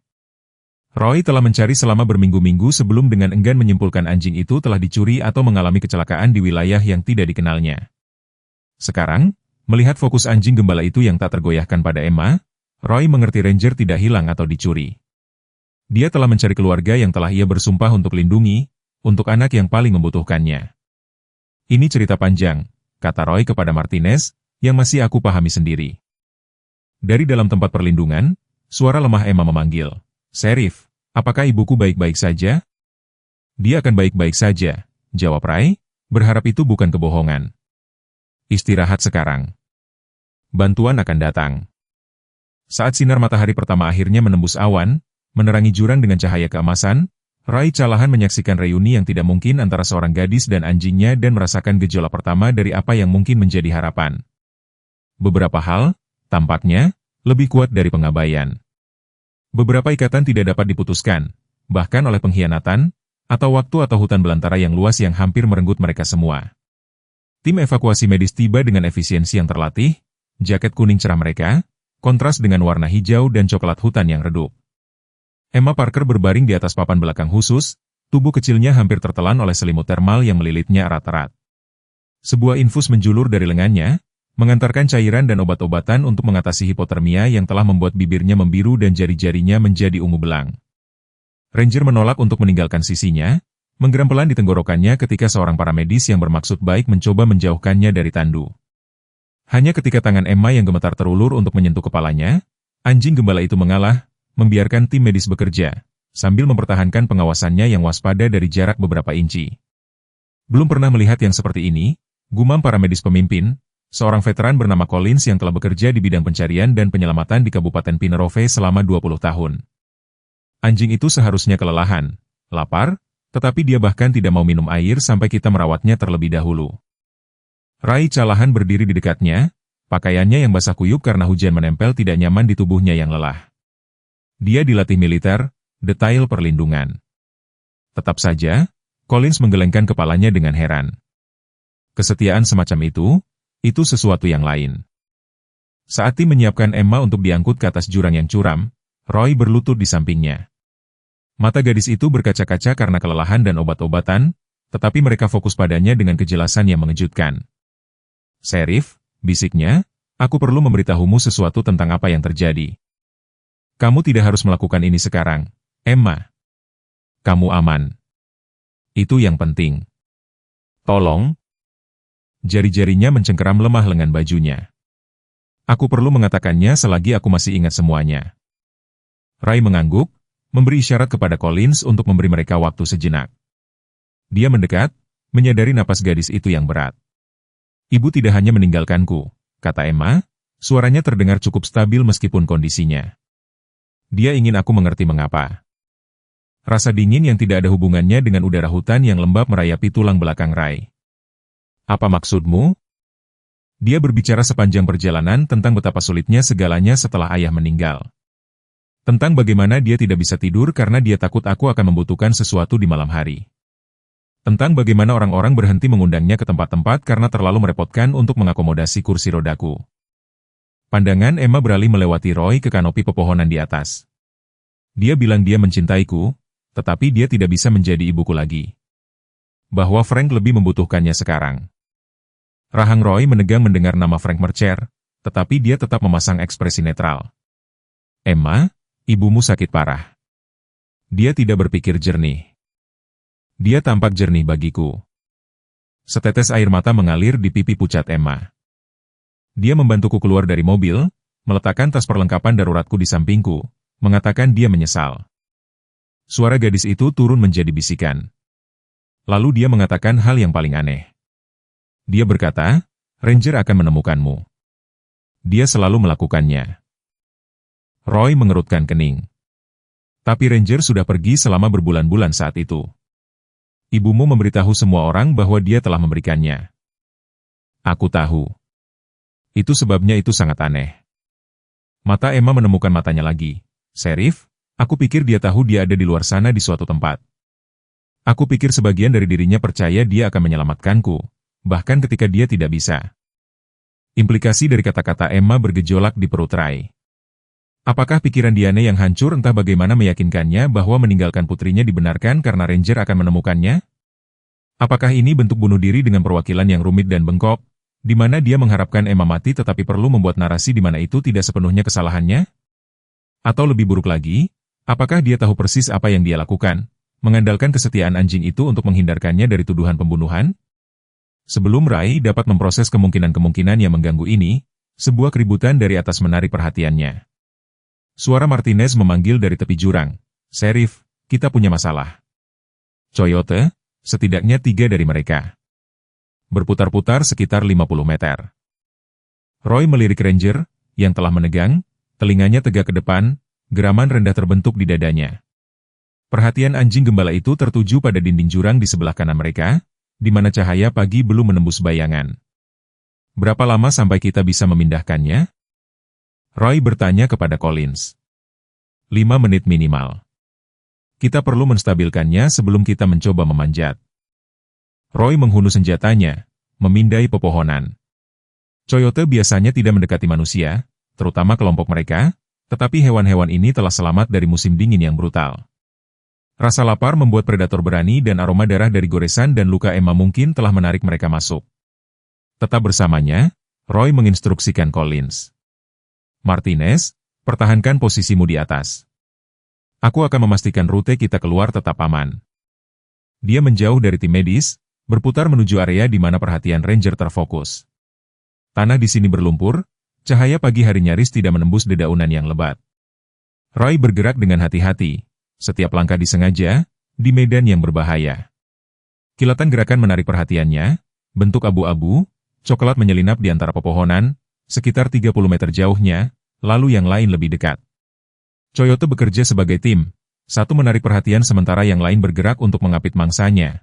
Pintar, berbahaya, di belakangnya. Roy mendengar geraman Ranger semakin kuat. Dia melirik ke belakang untuk melihat anjing gembala itu berdiri melindungi Emma, bulu kuduknya berdiri, setiap otot menegang untuk pertempuran. Anjing itu mengerti apa yang terjadi, mungkin lebih baik dari siapapun dari mereka.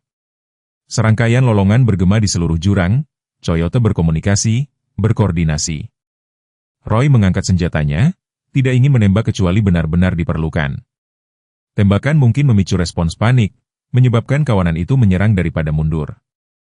Collins, Roy memanggil tanpa mengalihkan pandangannya dari pepohonan. Bagaimana statusmu? Hampir siap, 2 menit lagi.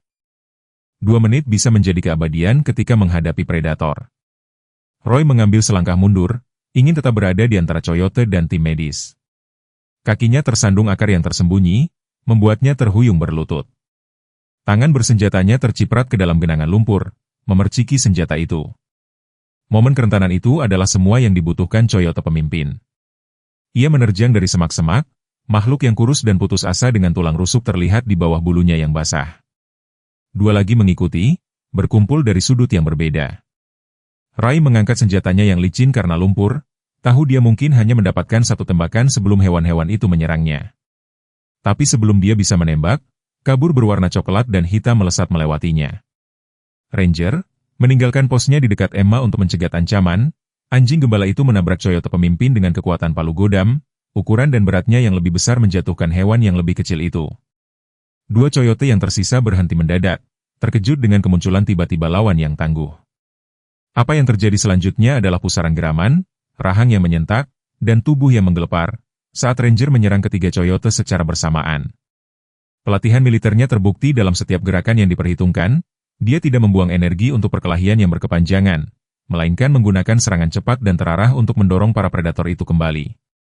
Rai mendapatkan kembali pijakannya, senjata siap tetapi tidak bisa mendapatkan tembakan yang jelas, dengan Ranger di tengah-tengah perkelahian itu. Anjing gembala itu bertahan, tetapi luka dalam telah terbuka di bahunya, darah menggumpal di bulunya. Ranger, Rai memanggil, berharap untuk menarik anjing itu kembali ke tempat aman. Seolah mengerti, Ranger melepaskan diri dari perkelahian, mundur ke arah Roy dengan gigi menyeringai. Coyote mengikuti dengan hati-hati, masih bersemangat untuk apa yang mereka anggap sebagai mangsa mudah, tetapi waspada terhadap anjing yang lebih besar. Roy melepaskan tembakan ke tanah dekat coyote pemimpin. Suara retakan tajam bergema di seluruh jurang, mengirim hewan-hewan liar itu berserakan kembali ke semak-semak. Ranger tetap tegang, napasnya berat, darah menetes dari bahunya yang terluka, tetapi matanya tidak pernah meninggalkan tempat di mana coyote telah menghilang, seolah menantang mereka untuk kembali. Anak baik, kata Rai lembut, mengulurkan tangan untuk menyentuh sisi anjing gembala yang tidak terluka. Ayo kita keluarkan kalian berdua dari sini. Mereka kembali untuk menemukan tim medis siap untuk memindahkan Emma, diamankan ke tandu, tanda-tanda vitalnya cukup stabil untuk diangkut. Matanya melebar melihat luka Ranger. Dia terluka, bisiknya, mengulurkan tangan gemetar ke arah anjing itu. Hanya goresan, Roy meyakinkannya, meskipun dia tahu luka itu akan membutuhkan perhatian begitu mereka mencapai tempat aman. Malaikat pelindungmu lebih tangguh dari yang terlihat. Meskipun terluka, Ranger bersikeras untuk berjalan di samping tandu Emma saat tim penyelamat memulai proses berat menariknya ke atas dinding jurang. Anjing gembala itu sedikit pincang tetapi tetap waspada, sesekali melirik ke belakang ke arah tempat coyote berada, seolah memastikan mereka tidak diikuti. Di tepi jurang, tim medis yang lebih besar menunggu dengan tandu portabel yang dirancang untuk evakuasi hutan belantara. Saat mereka memindahkan Emma ke pembawa baru, wajah gadis itu berkerut, tiba-tiba kesakitan, punggungnya melengkung. Dia kejang, Collins memanggil, bergerak cepat untuk membalikan Emma ke sisinya. Itu karena obat yang terlewat. Tim medis bekerja dengan ketepatan yang cepat, memberikan dosis darurat obat anti kejang. Roy berdiri mundur tak berdaya saat tubuh kecil Emma kejang. Ranger merengek cemas, mencoba menerobos para medis untuk mendatanginya. Tahan dia, Collins menginstruksikan Ray. Kita butuh ruang untuk bekerja. Roy meraih kerah Ranger, menggumamkan jaminan kepada hewan yang tertekan itu. Kejang itu hanya berlangsung 30 detik, tetapi terasa seperti keabadian sebelum tubuh Emma akhirnya rileks, napasnya kembali stabil. Kita harus bergerak cepat, kata Collins, menyeka keringat dari alisnya meskipun udara pagi yang sejuk. Itu ringan, tetapi akan semakin buruk jika kita tidak membawanya ke rumah sakit. Saat mereka memulai perjalanan kembali melalui hutan, Emma melayang masuk dan keluar dari kesadaran di atas tandu. Roy mendapati dirinya dihantui oleh kata-katanya. Apakah Diane Parker dalam beberapa cara bengkok percaya dia memberi putrinya kesempatan dengan meninggalkannya di wilayah Ranger?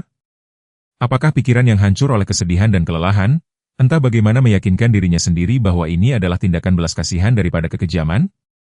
Hutan, yang telah menyaksikan yang terburuk dan terbaik dari kemanusiaan dalam 24 jam terakhir, menyimpan rahasianya. Tetapi saat Roy menyaksikan Ranger berjalan tertatih-tatih dengan tekad di samping tandu Emma, menolak untuk meninggalkannya meskipun dia sendiri kesakitan, dia memahami satu kebenaran dengan kejelasan mutlak. Terkadang kesetiaan yang paling mendalam datang dari makhluk yang tidak meminta imbalan apapun, dan terkadang, di saat-saat tergelap, kesetiaan tanpa syarat itulah yang membuat perbedaan antara hidup dan mati.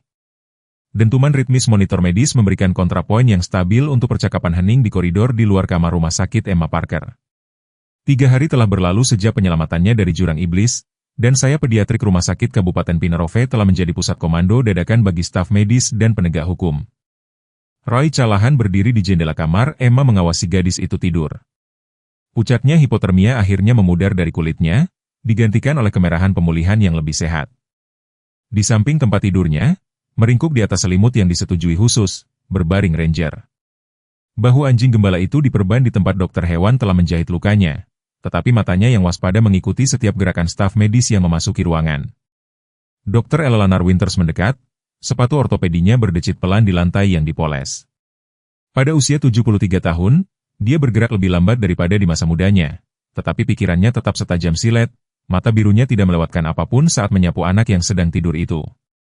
Tes terbarunya menggembirakan, kata Eleanor pelan, menyerahkan kepada Roy sebuah papan klip dengan grafik Emma. Kejang telah berhenti sejak kita mengembalikannya ke jadwal pengobatannya. Tidak ada kerusakan permanen dari hipotermia. Dan dia berhenti, senyum tipis mengerutkan sudut matanya. Ada sesuatu yang lain, sesuatu yang tidak terduga. Roy mengangkat alis, memindai terminologi medis pada grafik tanpa pemahaman. Dia memiliki sensasi yang kembali ke ekstremitas bawahnya, Eleanor menjelaskan, itu dimulai kemarin hanya dengan kesemutan di paha kanannya. Tetapi pagi ini dia melaporkan merasakan tekanan ketika aku meremas pergelangan kakinya. Aku pikir kelumpuhannya permanen. Kelumpuhan yang tidak lengkap tidak dapat diprediksi. Sumsum tulang belakang tidak terputus, hanya tertekan parah. Eleanor mengamati wajah damai Emma. Kami ingin mencoba operasi dekompresi itu 8 bulan lalu, tetapi Diane menolak, mengatakan mereka tidak mampu membelinya. Dan sekarang kita memiliki bukti regenerasi saraf terjadi secara alami. Dengan terapi fisik yang tepat, Emma mungkin mendapatkan kembali fungsi yang signifikan, bahkan mungkin berjalan dengan bantuan pada akhirnya. Roy menyerap informasi ini, harapan dan kemarahan bertempur di dadanya. Harapan untuk masa depan Emma, kemarahan bahwa kemungkinan ini telah ditolak darinya selama berbulan-bulan. Apakah dia tahu? Eleanor mengangguk. Dia sangat optimis. Setelah semua yang terjadi, aku pikir dia takut untuk percaya pada kabar baik. Roy memahami ketakutan itu dengan sangat baik. Dalam pekerjaannya, dia telah melihat terlalu banyak momen harapan hancur oleh kenyataan pahit. Tetapi dia juga menyaksikan ketahanan yang luar biasa, terutama pada anak yang tidur di hadapannya. Bagaimana dengan Diane?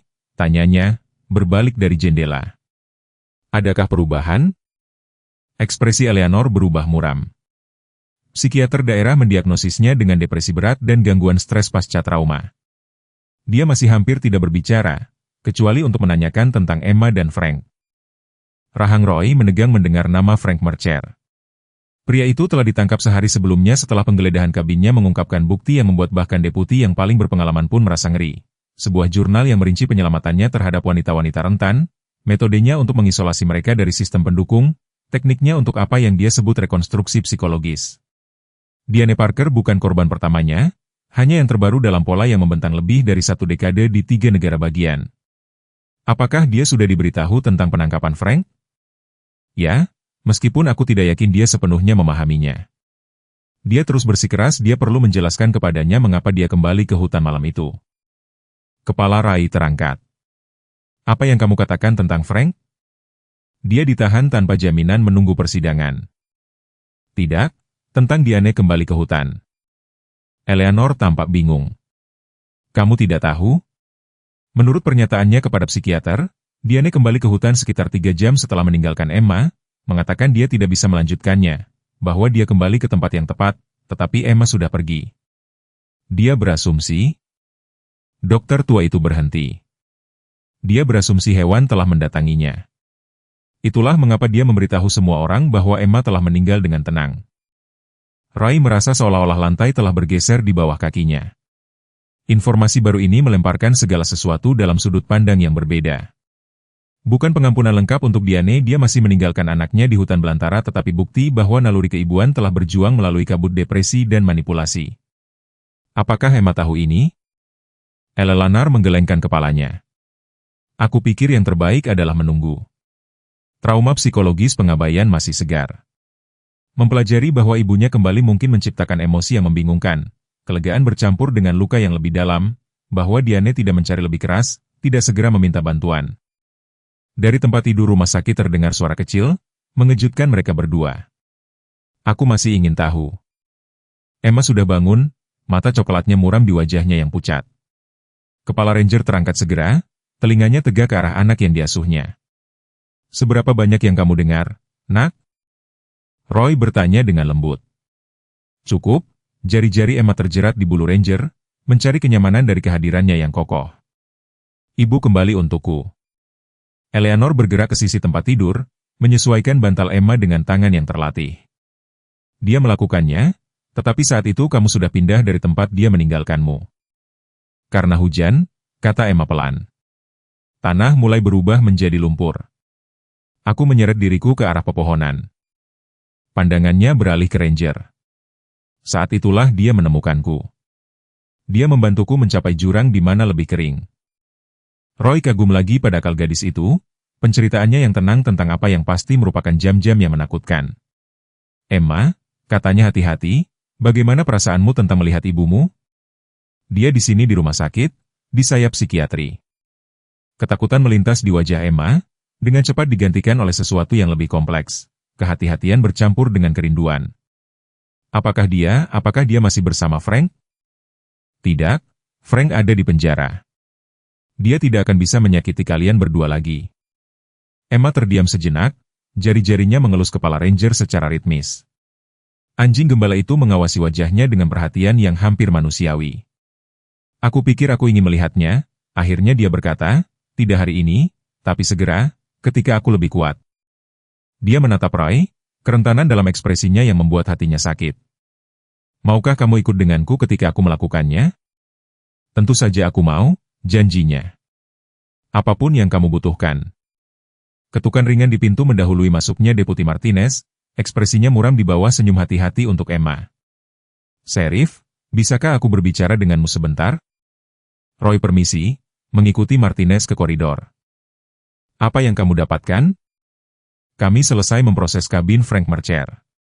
Menemukan sesuatu yang harus kamu lihat. Martinez menyerahkan tas bukti yang disegel berisi selembar kertas yang kusut. Itu ada di tempat sampahnya. Roy memeriksa dokumen itu melalui formulir otorisasi eutanasia plastik dari klinik hewan Pinrow tertanggal 2 hari setelah pemakaman Daniel Parker. Tanda tangan Diane ada di bagian bawah yang mengotorisasi eutanasia Ranger German Shepherd, usia 6 tahun, karena perilaku agresif setelah kematian pemiliknya. Kita sudah tahu Diane mencoba untuk menidurkan Ranger, kata Roy, bingung dengan kekhawatiran Martinez. Lihat bagian belakangnya. Roy membalik tas bukti itu. Ditulis di bagian belakang formulir dan spidol hitam tebal adalah catatan, Diane menangani masalah anjing. Tidak perlu khawatir tentang dia yang menemukannya, Frank. Implikasinya menghantam Roy seperti pukulan fisik. Brengsek, napasnya. Frank tahu teknisi hewan itu tidak menidurkan Ranger. Dia pasti melacak anjing itu, memastikan itu menjauh dari keluarga Parker. Martinez mengangguk muram. Semakin buruk. Kami menemukan ini di kotak terkunci di bawah tempat tidurnya. Dia menyerahkan kepada Roy tas bukti lain yang berisi satu set foto, bidikan pengawasan Ranger di dekat properti Ray. Kemudian, di hutan, selalu dari kejauhan. Dia memantau anjing itu sepanjang waktu, kata Ray, potongan-potongan itu jatuh ke tempatnya dengan kejelasan yang memuakkan. Dia tahu Ranger tinggal di hutan dekat kota. Ketika dia meyakinkan Diane untuk meninggalkan Emma, dia memilih lokasi itu dengan sengaja. Martinez selesai, cukup terpencil sehingga tidak ada yang akan menemukannya, tetapi di dalam wilayah Ranger. Entah anjing itu akan menemukannya dan membuatnya tetap hidup, memberikan Frank penyangkalan yang masuk akal tentang niat untuk membunuh, atau dia akan mati dan dia akan memiliki Diane untuk dirinya sendiri, tergantung secara emosional padanya selama kesedihannya. Roy merasa mual. Kekejaman rencana yang diperlukan untuk mengatur skenario seperti itu berada di luar pemahaman. Apakah kamu sudah memberitahu Diane tentang ini? Martinez menggelengkan kepalanya. Kupikir kamu harus tahu dulu. Evaluasi psikiatrinya masih berlangsung. Para dokter tidak yakin seberapa banyak lagi stres yang bisa dia tangani saat ini. Roy melirik kembali melalui jendela ke Emma sekarang duduk di tempat tidur sementara Dr. Winters memeriksa kakinya. Ranger tetap waspada di sisinya, kesetiaannya tak tergoyahkan meskipun semua yang telah dia alami. Simpan ini di antara kita untuk saat ini, Roy memutuskan, Emma mulai sembuh secara fisik dan emosional. Mari kita beri dia waktu sebelum kita menambahkan lebih banyak komplikasi. Saat Martinez pergi dengan bukti, Ray tetap di koridor menyaksikan pemandangan di kamar rumah sakit. Emma tersenyum ragu-ragu saat Dr. Winters membantunya menekuk lututnya, gerakan kecil, tetapi sesuatu yang tidak mungkin dilakukan beberapa hari sebelumnya. Itu adalah momen kemenangan yang tenang setelah hampir terjadi tragedi, pengingat bahwa penyembuhan, seperti kerusakan, sering dimulai dengan perubahan terkecil dan paling bertahap.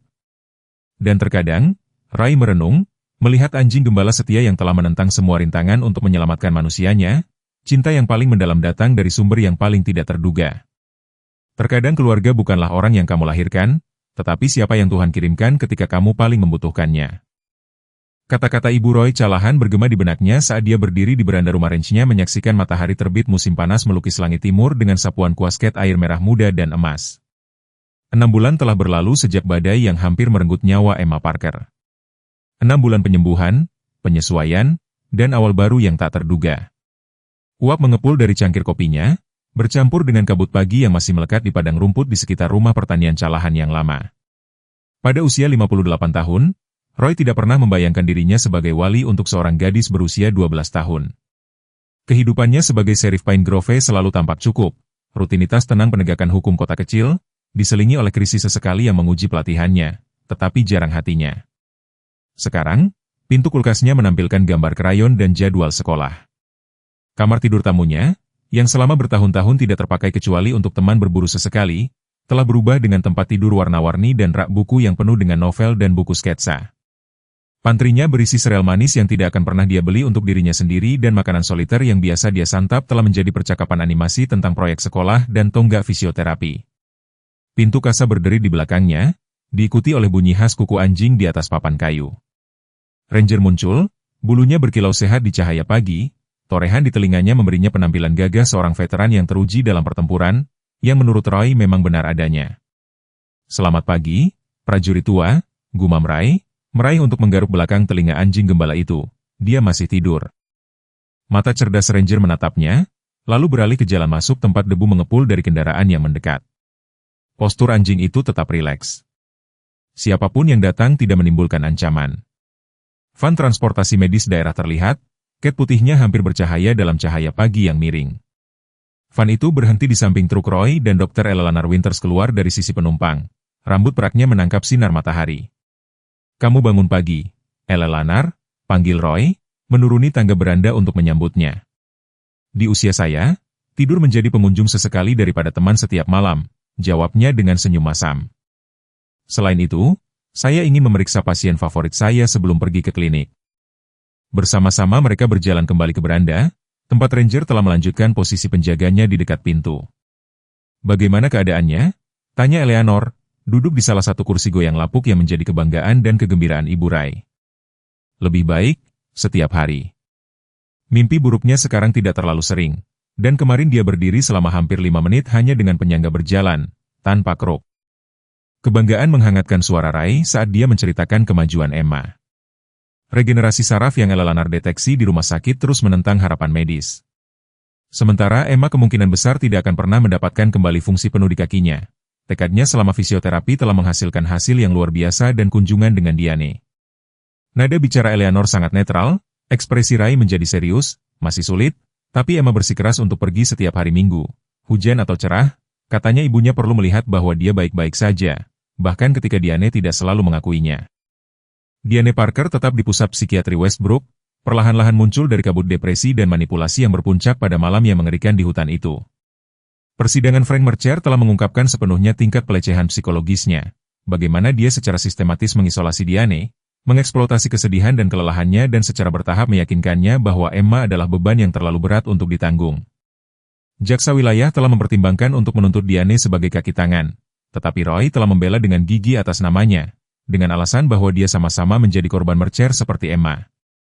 Pada akhirnya, dia telah dimasukkan ke perawatan psikiatris daripada penjara, sebuah keputusan yang telah memecah pendapat di Pinrove tetapi yang Roy tahu itu benar. Emma menulis surat padanya setiap hari, lanjut Ray. Bahkan ketika Diane tidak dapat menanggapi, bahkan ketika itu sulit. Eleanor mengangguk tanpa terkejut. Anak itu memiliki lebih banyak keanggunan di jari kelingkingnya daripada yang dapat dikelola oleh kebanyakan orang dewasa seumur hidup. Pintu kasa terbuka lagi dan Emma muncul. Rambut kastanyenya acak-acakan karena tidur, kakinya yang kurus ditopang oleh penyangga ringan yang telah menjadi perpanjangan dari tubuhnya. Dia bergerak hati-hati tetapi dengan kepercayaan diri yang meningkat, satu tangan menopang dirinya di kusen pintu. "Kupikir aku mendengar suara," katanya, tersenyum pada Eleanor, "apakah kamu datang untuk sarapan?" Sheriff Callahan membuat pancake blueberry terbaik di Oregon. "Benarkah?" Mata Eleanor berbinar. "Kalau begitu aku bodoh jika menolak." Emma berjalan ke ayunan beranda, Ranger segera memposisikan dirinya di tempat dia bisa meletakkan tangannya di punggungnya yang kokoh untuk dukungan tambahan. Ikatan antara gadis dan anjing tetap tak terpatahkan. Ranger mengantisipasi kebutuhannya sebelum dia mengungkapkannya. Emma menarik kekuatan dari kehadirannya yang tak tergoyahkan. Aku punya berita, Emma mengumumkan saat Roy menghilang ke dalam untuk mulai membuat sarapan. Aku mendapat nilai A pada proyek sainsku, yang tentang kognisi anjing dan kecerdasan emosional. Selamat, kata Eleanor hangat. Aku tidak terkejut dengan subjek penelitian yang begitu bagus. Dia mengangguk ke arah Ranger, yang tampaknya sedikit bangga atas pengakuan itu. Nona Hargrove mengatakan aku bisa memperluasnya untuk pameran sains negara bagian di musim semi.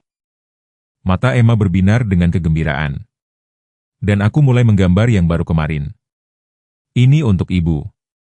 Dari saku jubahnya dia mengeluarkan selembar kertas yang dilipat, dengan hati-hati, meratakannya di pangkuannya. Sketsa itu, yang digambar dengan pensil warna, menunjukkan Diane, Emma dan Ranger duduk bersama di ayunan beranda. Latar belakangnya jelas peternakan Ray. Ini masa depan, Emma menjelaskan dengan lembut, untuk saat ibu sembuh, sehingga dia bisa melihat apa yang sedang kami usahakan. Eleanor mempelajari gambar itu, mencatat perhatian yang cermat terhadap detail, cara Emma menggambarkan dirinya berdiri dengan dukungan minimal, ekspresi damai di wajah Diane, posisi perlindungan Ranger di samping mereka berdua. Itu indah, Emma, katanya, menelan ludah karena tiba-tiba sesak di tenggorokannya. Ibumu akan menghargainya. Para dokter mengatakan dia membaik, lanjut Emma. Harapan dan kehati-hatian bercampur dalam suaranya. Minggu lalu dia benar-benar bertanya tentang sekolahku. Itu kemajuan, kan? Kemajuan signifikan, Eleanor menegaskan. Penyembuhan membutuhkan waktu, terutama jenis yang dibutuhkan ibumu, tetapi setiap langkah kecil berarti. Roy kembali dengan nampan kopi, mug, dan jus, setelah mendengar percakapan itu. Sama seperti fisioterapimu, nak, kemenangan kecil menambah perubahan besar. Ketiganya menikmati percakapan yang nyaman saat matahari naik lebih tinggi di langit. Roy menggambarkan pertemuan Dewan Kota yang akan datang di mana Emma akan menyampaikan petisinya untuk taman bermain yang dapat diakses kursi roda. Eleanor berbagi gosip tentang pemulihan ajaib Pak Tua Patterson setelah penggantian pinggulnya, yang disebabkan, dia mencatat, lebih pada ahli terapi fisik baru yang menarik daripada pada ilmu kedokteran. Itu adalah momen damai, tidak luar biasa dalam normalnya, namun luar biasa dalam perjalanan yang telah membawanya ke sana. 6 bulan sebelumnya, Emma terbaring hampir mati di hutan yang basah kuyup oleh hujan, ditinggalkan oleh satu-satunya orang yang seharusnya melindunginya di atas segalanya. Sekarang dia duduk di beranda yang diterangi matahari, dikelilingi oleh keluarga yang terbentuk bukan karena darah tetapi karena pilihan dan keadaan. Setelah sarapan, Ray membantu Emma menuruni tangga beranda dan ke halaman untuk latihan paginya.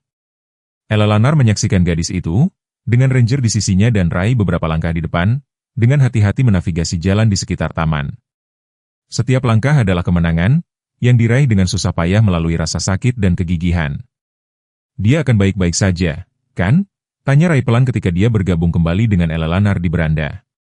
Lebih dari baik, jawab Eleanor, anak itu telah selamat dari hal yang tak terselamatkan dan dia melakukannya tanpa kehilangan kapasitasnya untuk kasih sayang, bahkan terhadap ibu yang mengkhianatinya. Dia menggelengkan kepalanya dengan heran. Apakah kamu tahu seberapa langka itu? Di halaman, Emma telah mencapai pohon ek tua yang menandai titik balik biasanya.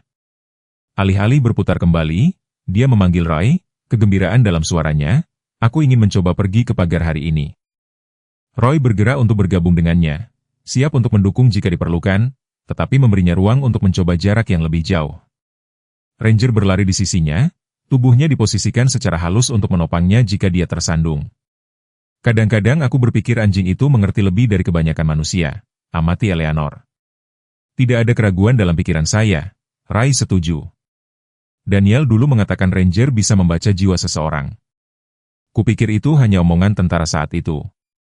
Mereka menyaksikan Emma mencapai pagar, kemenangan menerangi wajahnya saat dia berbalik untuk melambai kepada mereka. Sinar matahari pagi menangkap rambutnya, mengubahnya menjadi tembaga yang dipoles, sangat mirip dengan rambut ayahnya sehingga Roy merasakan sengatan kehilangan sesaat untuk teman lamanya. Daniel akan bangga padanya, kata Eleanor, menggemakan pikirannya. Dan padamu yang membawanya masuk seperti ini. Roy mengangkat bahu, tidak nyaman dengan pujian itu. Itu bukan keputusan yang sulit. Dia membutuhkan rumah. Aku punya satu. Jangan meremehkan dirimu sendiri, Roy Callahan. Banyak orang baik hati mengirim cek atau casserole. Tidak banyak yang mengatur ulang hidup mereka untuk membesarkan anak yang trauma. Di halaman, Emma telah membujuk Ranger untuk bermain lempar tangkap, melempar bola tenis dengan akurasi yang mengesankan untuk diambil oleh anjing gembala itu. Tawanya, masih suara yang berharga dan relatif baru, melayang kembali ke beranda. Aku ada sidang pada hari Selasa, kata Ray setelah beberapa saat. Hukuman Frank Mercer. Apakah Emma akan hadir? Roy menggelengkan kepalanya.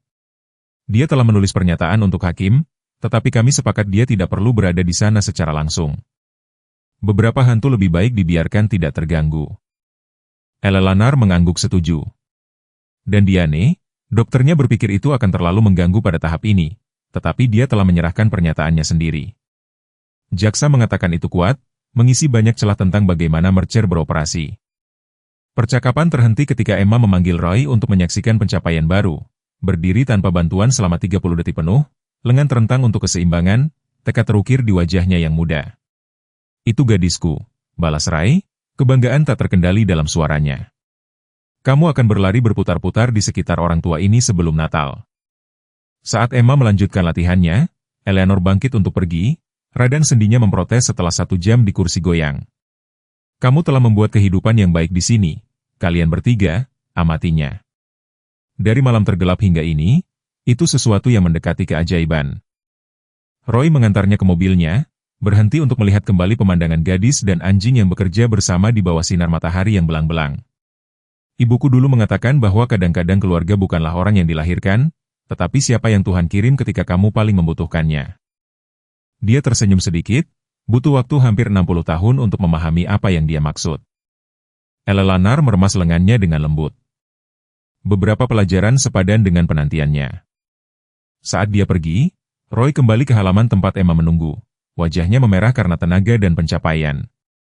Ranger duduk di sampingnya, selalu waspada, selalu setia. Apa agenda selanjutnya, Sheriff? Tanya Emma, matanya berbinar dengan ketahanan yang terus membuatnya kagum. Ray memandang gadis yang telah menjadi putrinya dalam segala hal kecuali nama, pada anjing yang telah menentang rintangan yang mustahil untuk menyelamatkannya, di rumah yang telah berubah dari retret bujangan menjadi pusat keluarga yang paling tidak mungkin. Apapun yang kamu inginkan, nak, jawabnya, kita punya semua waktu di dunia. Teman-teman terkasih, kisah kita tentang Emma, Ranger, dan Sheriff Callahan mengingatkan kita bahwa bahkan di tahun-tahun musim gugur kita masih bisa menjadi pahlawan dalam kisah hidup seseorang. Banyak dari kita telah melewati badai kita sendiri, kehilangan cinta, tantangan kesehatan, impian yang tertunda, tetapi seperti Ray, yang tidak pernah menyangka, pada usia 58 tahun, menjadi figur ayah, hidup sering memanggil kita untuk babak kedua yang memiliki makna mendalam. Pikirkan tentang kebijaksanaan yang hanya dapat Anda tawarkan, yang lahir dari dekade kemenangan dan sakit hati. Ingat bagaimana kesetiaan Ranger yang tak tergoyahkan menyelamatkan Emma, sama seperti kehadiran Anda yang teguh dapat menambatkan cucu, tetangga, atau teman yang terombang-ambing di dunia yang kacau saat ini. Tangan Sheriff yang lapuk, yang dulunya terampil dalam menjaga ketertiban, belajar mengepang rambut seorang gadis muda dan memberikan stabilitas yang sangat dia butuhkan. Tangan Anda yang berpengalaman juga dapat membangun jembatan di tempat lain hanya melihat jurang, seperti yang dicatat Dr. Eleanor dengan bijak. Penyembuhan membutuhkan waktu, apakah itu kepercayaan anak yang rusak atau hati kita yang terluka. Tetapi warisan apa yang lebih besar daripada menjadi orang yang Tuhan kirim ketika seseorang paling membutuhkan? Dalam bab terakhir kehidupan, kita tidak didefinisikan oleh batasan kita, tetapi oleh cinta yang kita pilih untuk diberikan ketika itu paling penting.